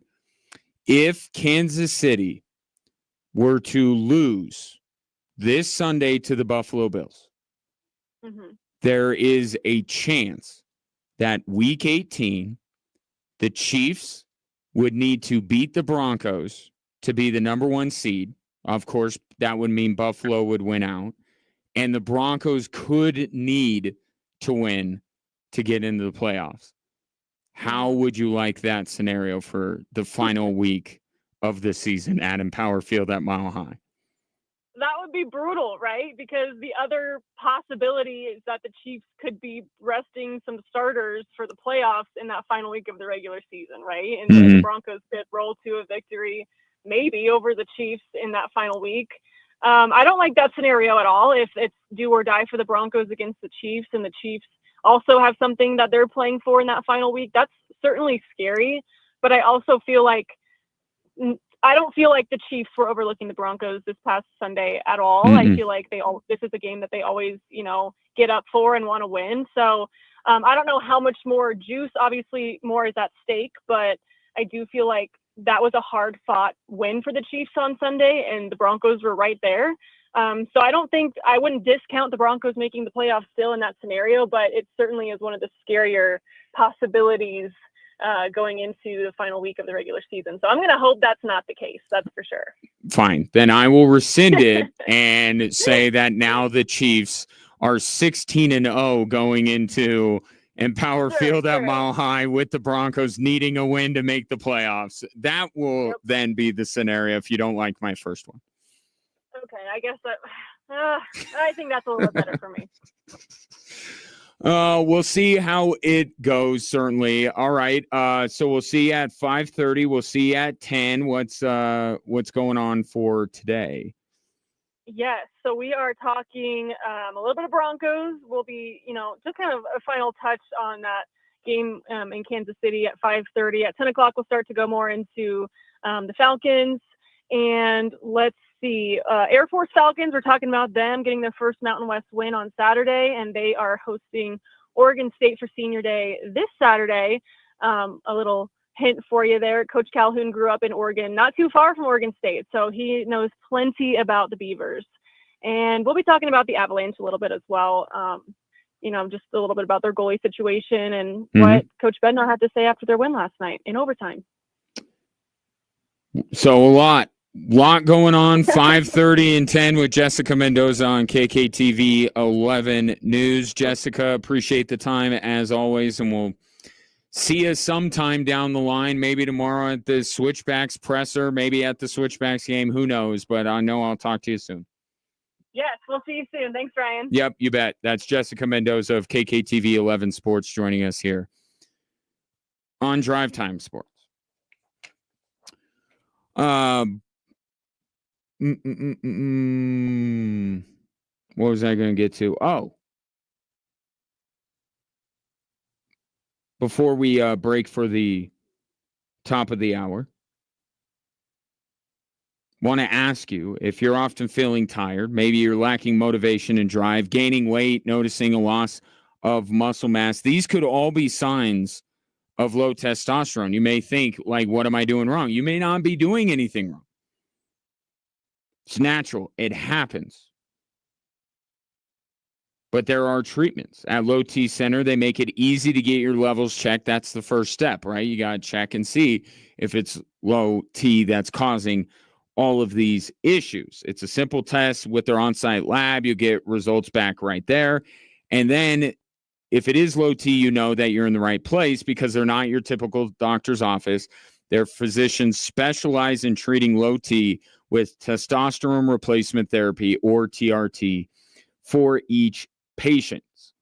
And they have a variety of different treatment options as well, including physician-monitored at-home treatment plans that ship directly to your home each month. But you know what? I'm getting a little bit ahead of myself. The first step is for you to go into Low T Center, get your levels checked, and then you'll know, and then go from there. Get back to your best. Go to lowtcenter.com to book your appointment today. That's lowtcenter.com. Low T Center, reinventing men's healthcare.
Hello there. Welcome in. Drive Time Sports on this Tuesday. Ryan Kaufman with you. Glad to have you, whether you're listening on your radio, streaming the show online at extrasports1300.com, or you've downloaded the new Extra Sports 1300 app, sponsored by Diversus Health, mental health and well-being for all. I got more tickets. I got more Air Force football tickets, more Air Force hockey tickets, more Trans-Siberian Orchestra tickets. So stay tuned. Also, sports talk going on around the giveaways, like right now with the 3 stories that are driving the show.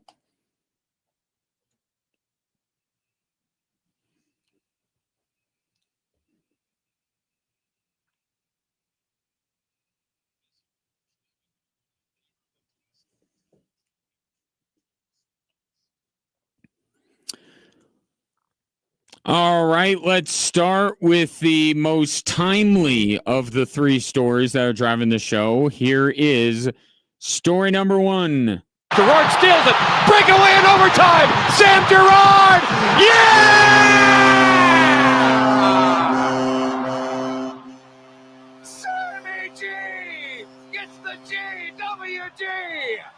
His first goal of the season against the team that drafted him.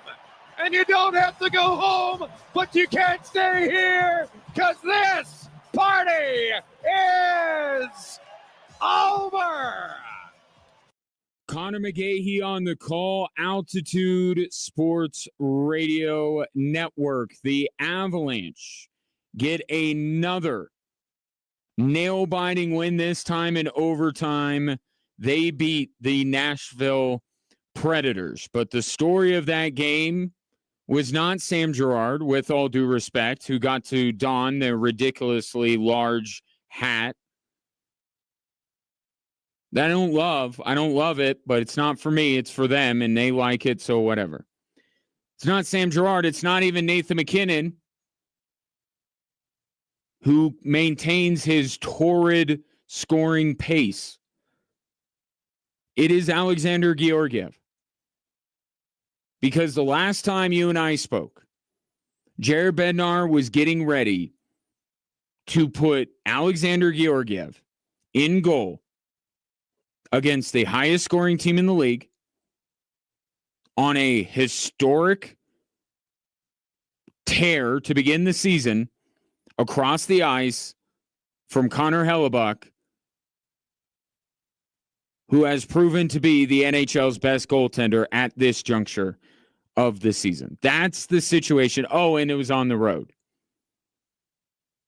Jared Bednar was getting ready to toss Alexander Georgiev into the proverbial fire as what I believe was the closest thing that he could come to replicating the exact circumstances where we saw the Alexander Georgiev of the regular season disappear, fade away, and the Alexander Georgiev of the majority of the Avs playoff run last year emerge. Not only was it the right venue and the right team, but it was also a circumstance where if Alexander Georgiev faltered, that would have been it. It would have been it for him as the starting goalie of the Colorado Avalanche. Or maybe a goalie at all. But he gave them every chance to win the Winnipeg game. They didn't, but it was hardly on him. And not in the, well, they gave up a ton of goals, but like 3 of them were his fault, but the other 2 weren't. 1 goal. That should be enough to win in the NHL. Then the Carolina game happened. In Carolina, Colorado games always go like that, regardless of who the goaltender is. So I put a lot of stock into last night. And Alexander Georgiev not only kept the Avs into the game, not only did he give them a chance to win, but he made one of the most consequential plays of the game where he dove towards the near post to at least slow down the shot of Roman Josi. that saved the game for the Avs, and they end up picking up an extra point, which they definitely need because they are in the point accumulation phase of this season. They need as many points as they can get.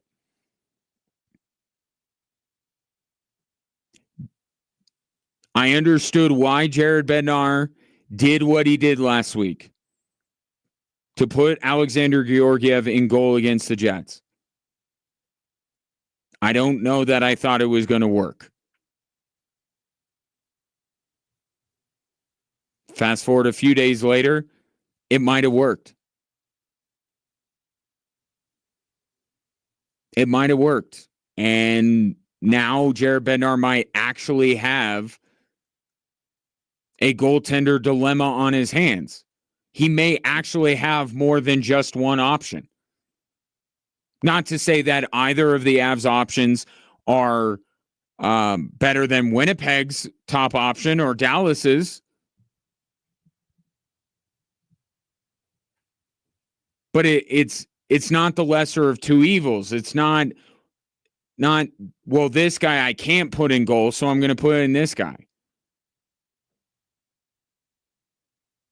I'm not fully bought into Alexander Georgiev being fixed. I still want to see more of Justus Annunen moving forward.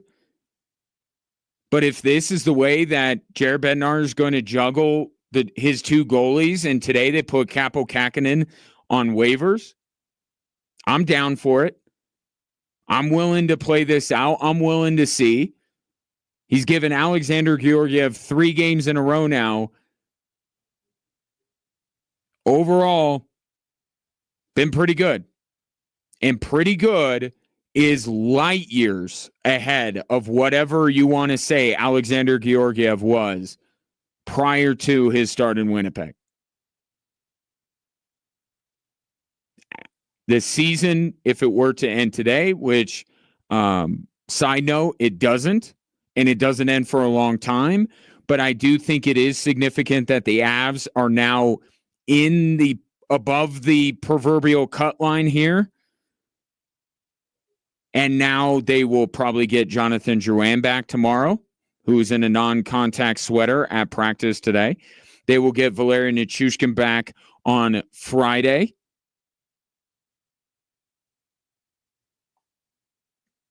And Miles Wood, maybe not that far behind.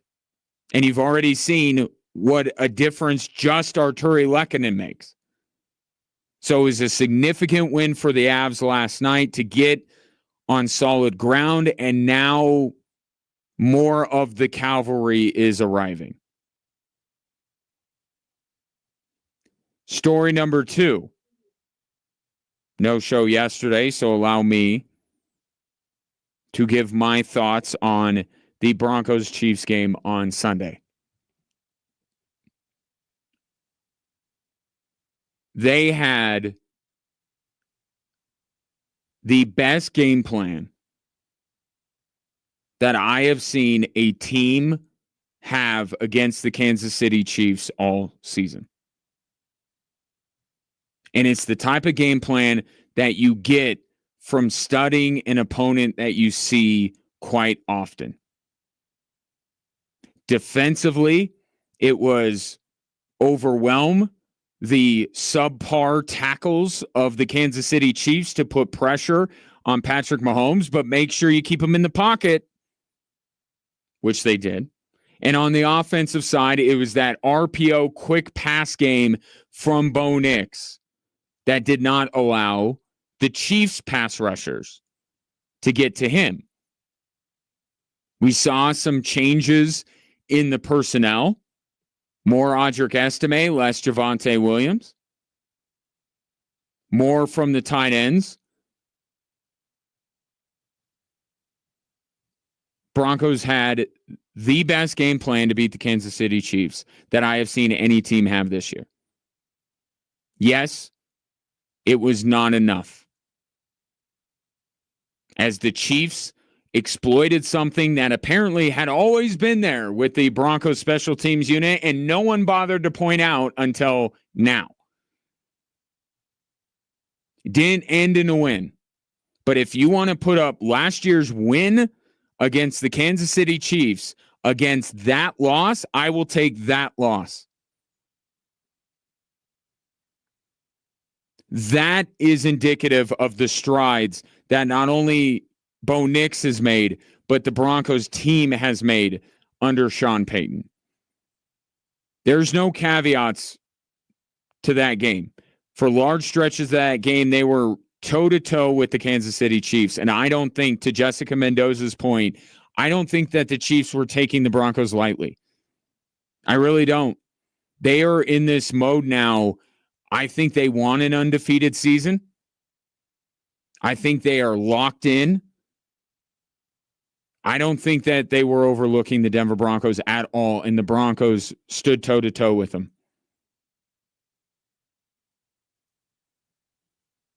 And ironically, it was the Broncos' toe that gave out, or feet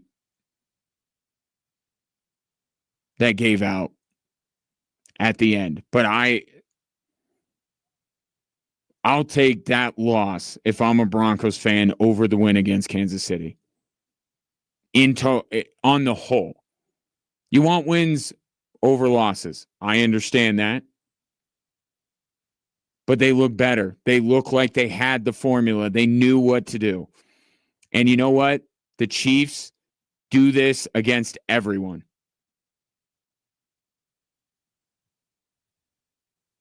You get painfully close to a win, and the Chiefs will take it from you. That's just who they are. This is not to say that the Denver Broncos, if it was a 7-game series against the Kansas City Chiefs, would win more than a game. But they had the right ideas, and they executed, which is more important, right? The game plan, you can have the game plan. I pointed out some of the right game plan, but the Broncos had it, and they executed it, which has shown how far they have come. Sunday was a positive for the Broncos. Not a positive result, but that game was a positive. And now the Broncos should be able to rattle off 3 straight wins before the bye week. And then it gets really interesting. I get because of who it's against, doesn't feel good. That was a really good game by the Denver Broncos. A really good game. And maybe they do somewhat belong with some of the better teams in the NFL. At least on a one-off basis. The next step is do it week in and week out, right? Don't have the Ravens game and then the Chiefs game. Have 2 games that look like the Chiefs game, even if you lose. Story number 3. Look how it is all setting up. What is happening in the Big 12 is quite remarkable. The Buffs keep winning and everyone around them keeps losing. If only the Broncos would have that kind of luck down the stretch of the season. But the Buffs, once again, go into a hostile environment, tortillas and all, and they get a resounding victory, a victory where they were clearly the best team, not just that they had the 2 best players on the field. They keep winning as other teams are faltering, and there's something to be said for that. There's something to be said for a team in the Colorado Buffaloes that is not succumbing to the madness that has become the Big 12. Iowa State looks great until they don't. Kansas State looks great until they don't. That's the league that the Buffs are in. And yet, while everyone else is not looking good and dropping games, they keep winning. And you look at the standings heading into this week, BYU 1, Buffs 2. And I'll say this, I floated this idea to other people, and I'm getting mixed reviews. I think that the Buffs only need to make the Big 12 title game to get in the college football playoff. Looking at what else is going on across college football, if the Buffs win out and they get to the Big 12 title game, even if they lose to an undefeated BYU team, I think they get in. Now, to be safe, they should probably try to win the Big 12 title game, but I think this Buffs team is going to get into the college football playoff if they win out, get to the Big 12 title game, even if they lose to BYU. 719-24-7, 1313. Take some of your texts coming up next. Also, I'll expand on a subject I brought up with Jessica Mendoza last hour, which is, do we have a new backfield in Denver with these running backs? That's next here on Extra Sports 1300.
Air Force football closes out the home portion of its schedule this Saturday afternoon.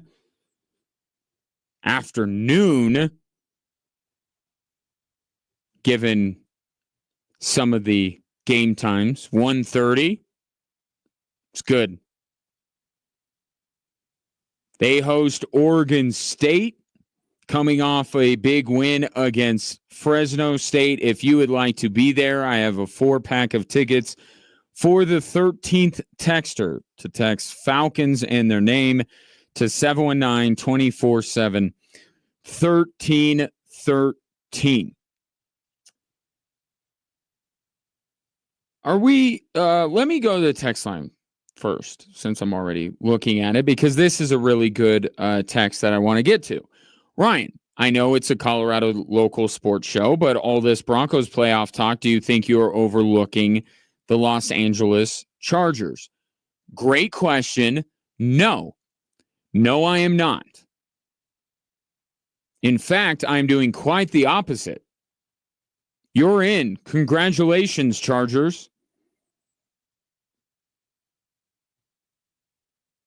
This playoff race, as you look at right now, and I know it's rare for 3 teams in one division to get in, but what has to happen in order for 3 teams in one division to get in?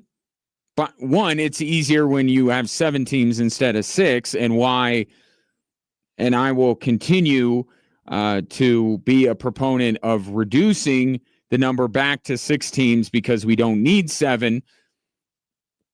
But what has to happen is, one, you have to have an extra playoff team, which we do.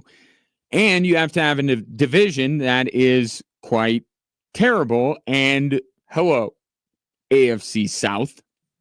Hello, kind of AFC East. I mean, look at what else is going on.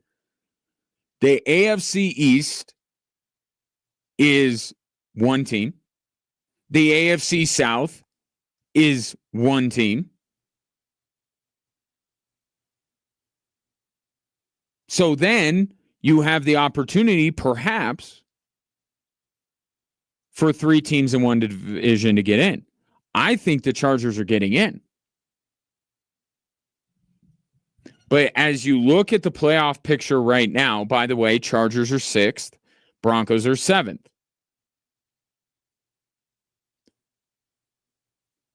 The 3 teams that it looks like it's going to come down to are Denver, Indy, and Cincinnati. What is the interesting fact about those 3 teams? One is obviously the Broncos, and they play both of the other teams.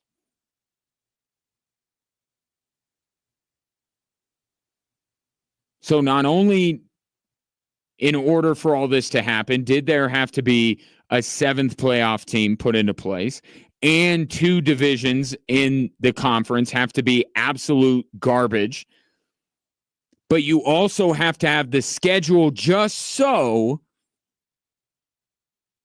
that a team that could potentially be the 3rd team qualifying from the same division gets to, at their own hands, eliminate the 2 teams that they are vying for that final playoff spot with, which just so happens to be the situation the Broncos find themselves in.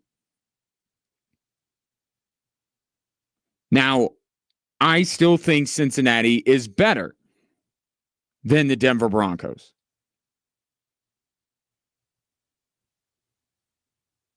But we are like a month away from that matchup. So first things first, the Denver Broncos must beat the Atlanta Falcons. And I asked Jessica Mendoza this question last hour. I'll answer my own question. If the Denver Broncos win on Sunday,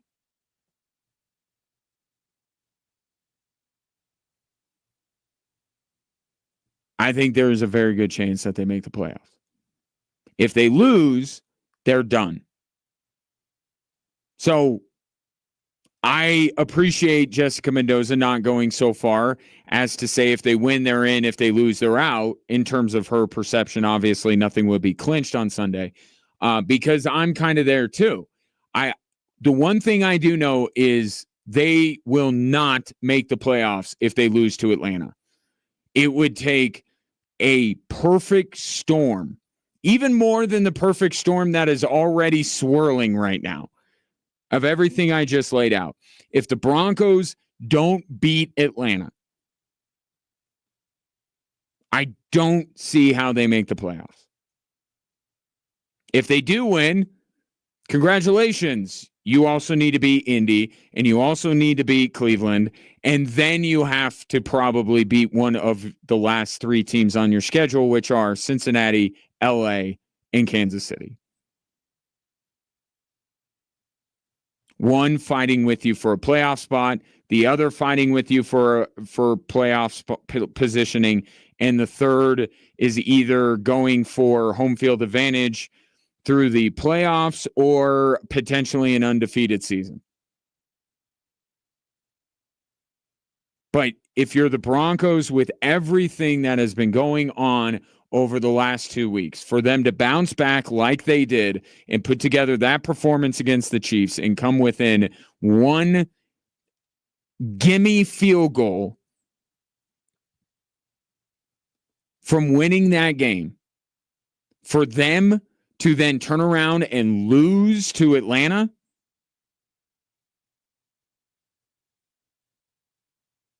would be catastrophic. It can't happen. You can't have what you had on Sunday and turn around and lose at home to an Atlanta team that's good, but they're not great. They're not the Ravens. They're not the Chiefs. They're beatable.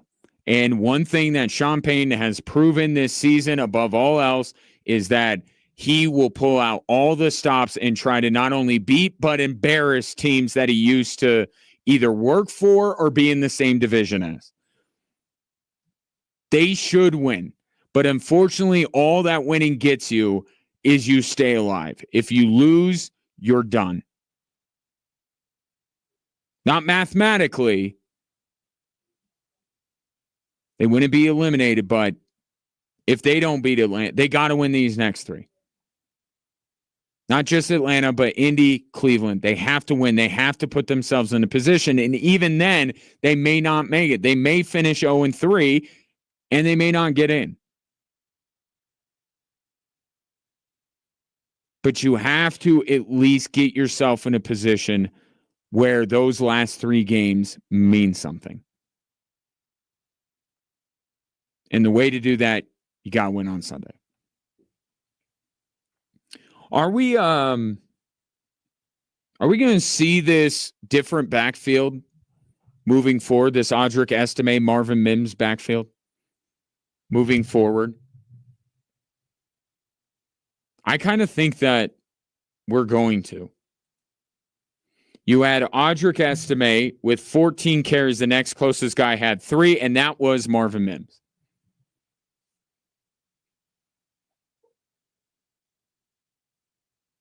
I think that we are going to see this backfield moving forward.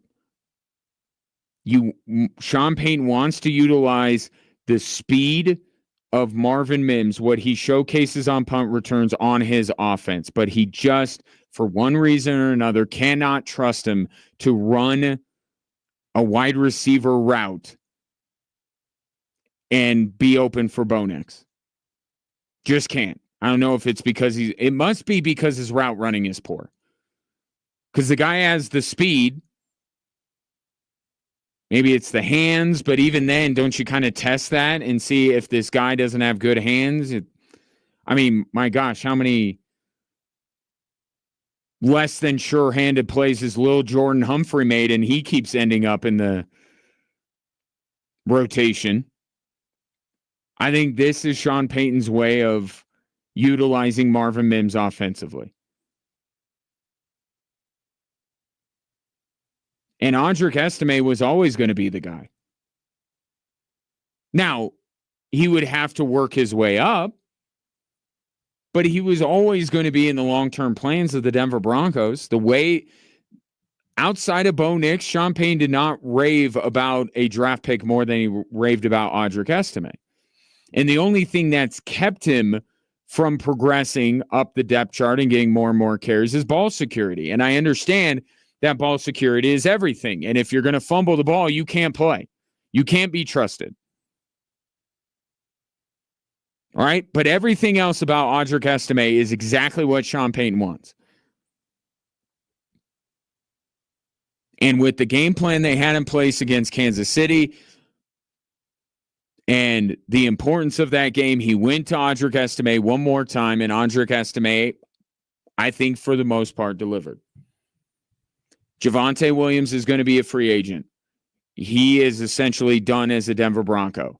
And I know full well that putting that out into the universe, it will get back to Sean Payton, and Javonte Williams will have 35 carries on Sunday against Atlanta, because I'm pretty sure Sean Payton, anytime anybody says anything about his team, he goes in the opposite direction. Remember what he did with the tight ends? All the talk about how the Broncos should trade for a tight end, and then Adam Troutman was the best player on the field a couple of weeks ago.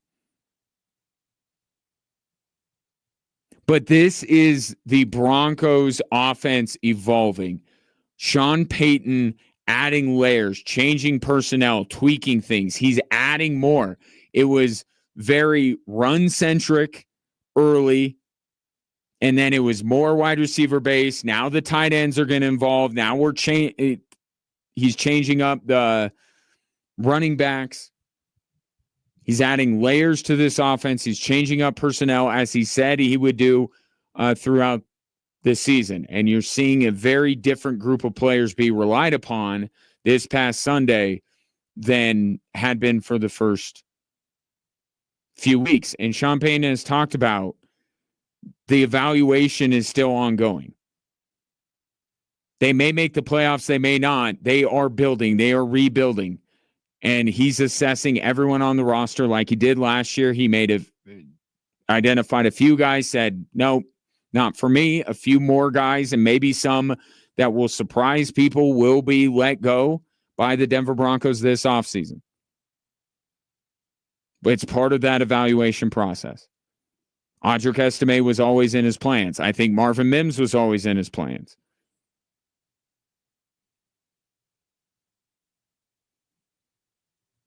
So we'll see. Javonte Williams, Jaleel McLaughlin, kind of same idea, though, with Audric Estime and Marvin Mims.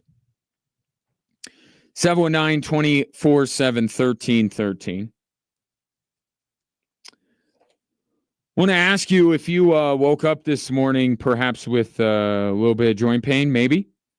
Does it hurt when you do the most routine physical activities? Have the doctors told you that it's time for you to get knee or hip replacement surgery? Well, if that's true, I'm here to tell you that maybe you should just wait a beat and just listen to this. You deserve a life of comfort and ease, and you're going to say, Ryan, I know that. QC Kinetics is how you get there. They are the nation's leader in regenerative cellular treatments for joint pain. It's an all-natural approach that harnesses your own body's healing properties to treat the root cause of your arthritic pain. So much of these other treatments, whether it's obviously pain medication, is just to treat the pain. It's not treating what is causing the pain, right? Surgery, same thing. It's kind of maintenance, right? You go in and you get something cleaned up or you get something replaced. Well, you're going to have to go back in the next 3,000 miles to get something else fixed. This attacks the root cause of the pain, and you can have real lasting relief from chronic joint pain without drugs, without surgery, and without downtime. Discover your options with a free consultation with QC Kinetics, 719-347-1988. 719-347-1988. QC Kinetics, 719-347-1988.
Coming up at the top of the hour, the Frank Serratori Show, which should be a joyous occasion considering the weekend that the Falcons have had.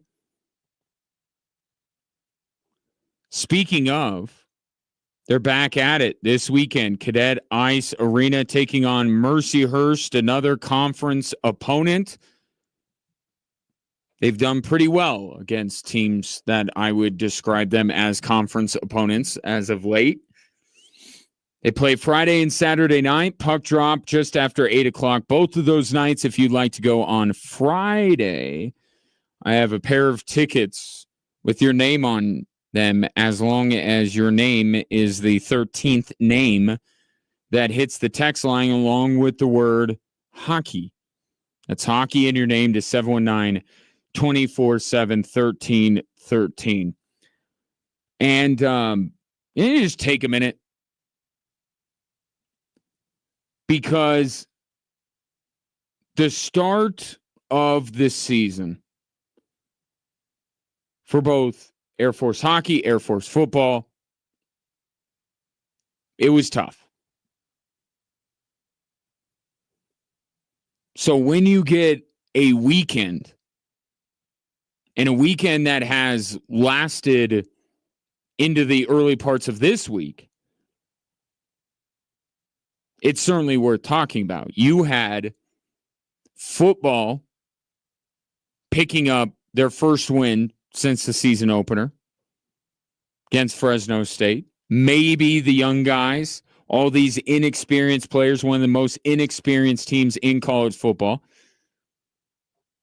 are getting enough reps now that maybe some has clicked. And it'll be interesting to see them against Oregon State.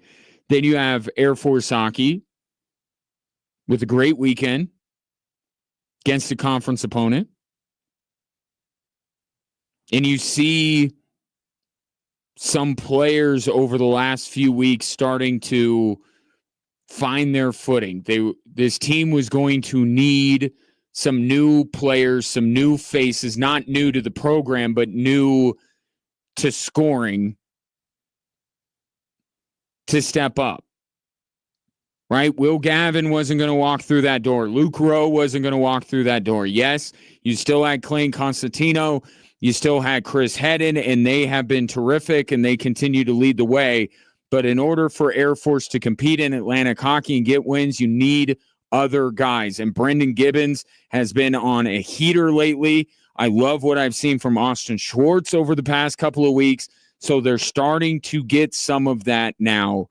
And at the perfect time into conference play when these games mean more. You don't want to dismiss what happened in the non-conference, right? It's all a part of it.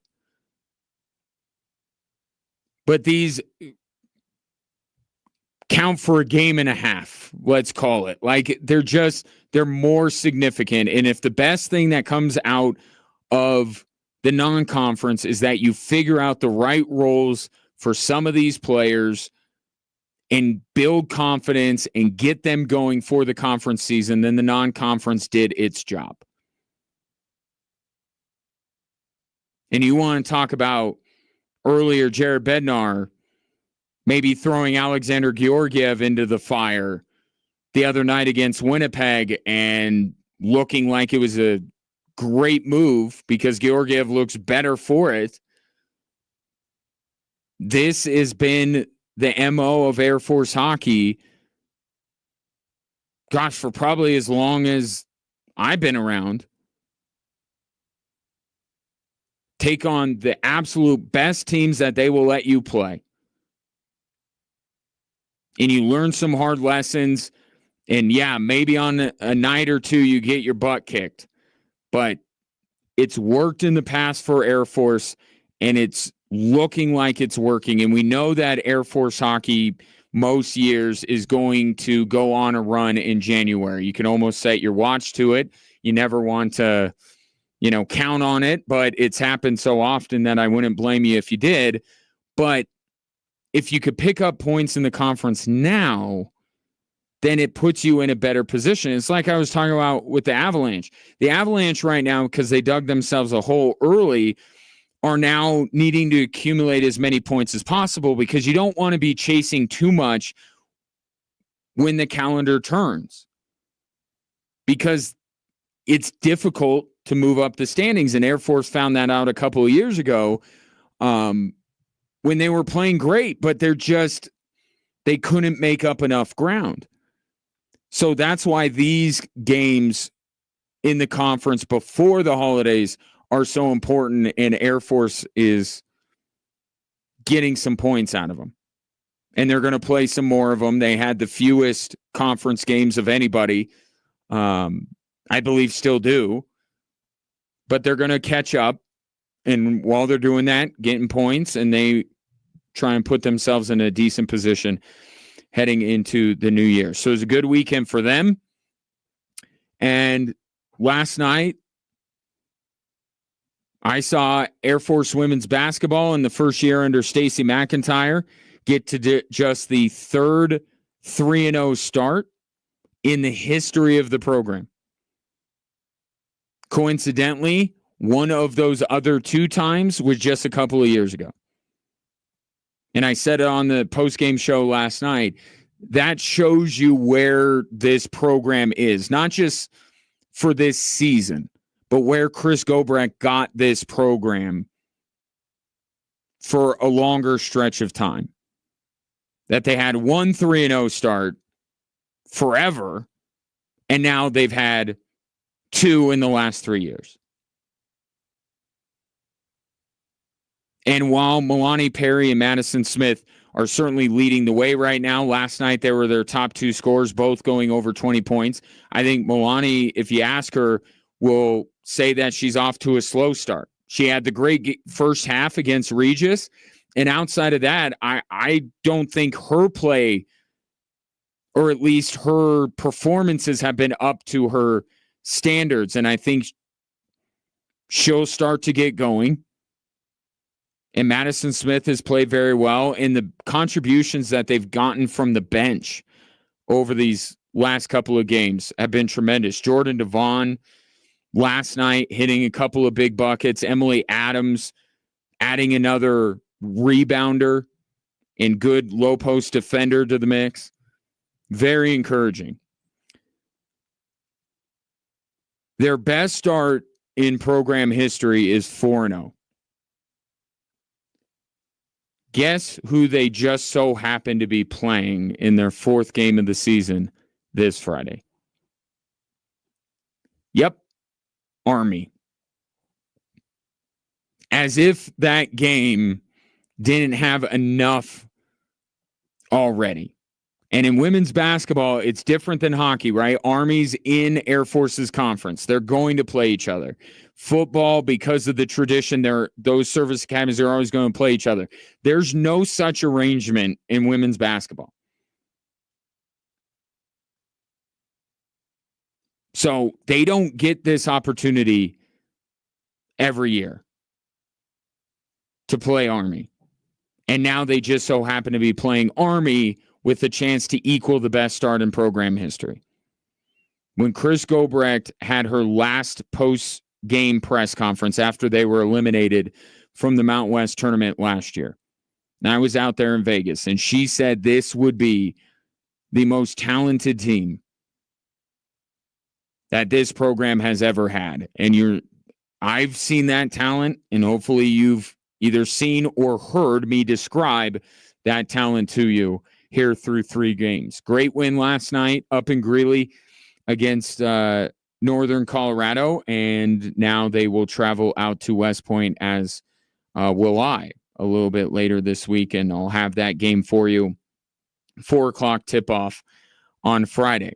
Then I got to get back for the Switchbacks game on Saturday. And so Air Force humming along in a variety of different sports. Switchbacks going to Western Conference Final. Colorado College, unbeaten. Yeah, the local sports. And not just local like Colorado. Local. Colorado Springs. Pretty good. Pretty good right now. There was one more thing that I wanted to bring to your attention. No, it wasn't Joel Embiid's. Oh, Dak Prescott. So Dak Prescott is out for the season. And I wonder,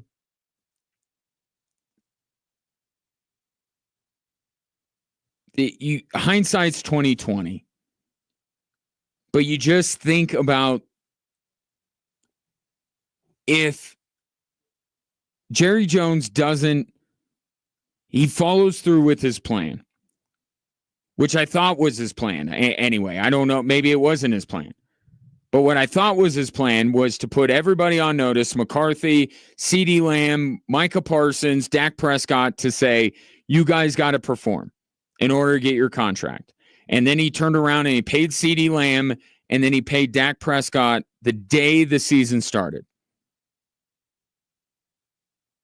And now Dak is hurt and locked into a long-term contract. The Dallas Cowboys looked absolutely horrendous the other day. They might end up with one of the top draft picks. You know where I am going with this.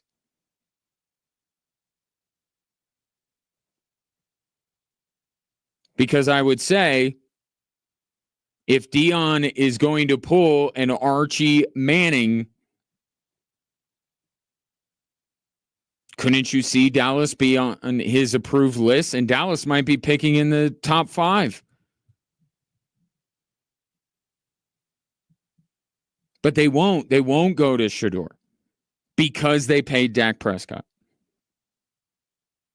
I could say hindsight is 2020 or 2010, and there's a fair amount of that, but it's like we were heading down this path, and the only question was, well, the Cowboys aren't going to lose enough to get Shedeur, but Shedeur would be the perfect reset, and Jerry Jones would love to have Shedeur Sanders as his quarterback. And the great irony of it all is that now he is so locked in with Dak Prescott that even in a position to draft Shedeur, they will not, because they have so much money tied up in Dak. Money that we thought they weren't going to pay Dak. Oh, and there's a major... I know the Death Star is what people call Allegiant Stadium in Vegas because of the Raiders thing. But if we're talking about a design flaw in an impressive structure that leads to its downfall, it's Jerry Jones's stadium that should be called the Death Star. Oh, we just so happen to have these windows that not only allow the sun to come in, but they may intensify the sun's rays as well to blind our own receivers. That, ladies and gentlemen, is the opposite of home field advantage. Although the Eagles could have dealt with the sun at some point in that game. They just didn't. It was the Cowboys. That was what I wanted to just get a word in. Appreciate your patronage. I do want to one more thing on top of the one more thing. Quiet night this evening. A couple of NBA games, but Avs get back into action tomorrow. The Nuggets on Friday in the whatever in-season tournament is sponsored by. And if you're looking to perhaps lay a wager on any of those games, or maybe tonight's games, may I humbly suggest the Circa Sports Colorado app. I've been using it as my sports betting app of choice, and I got to say that they have created the best experience for a bettor such as myself that I have seen from a sports app, and I've used quite a bit. They often have the lowest holds on futures and other big markets. They don't limit players based on their winnings. And while other sports books will lure you in with their promos, Circa says our lines are our promos. And they want to prove it to you. Download the app today. Circa Sports Colorado app. Must be 21 years or older and present in Colorado to bet. If you have a gambling problem, call or text 1-800-GAMBLER. I'll be back with you tomorrow only from 3 to 4, and then I'm out to West Point. So hopefully you could tune in right at 3. We'll have some more conversations before I head out to the state of New York. Appreciate your patronage today. Don't forget, top of the hour, which is like 4 minutes away, Frank Serratori Show here on Extra Sports 1300.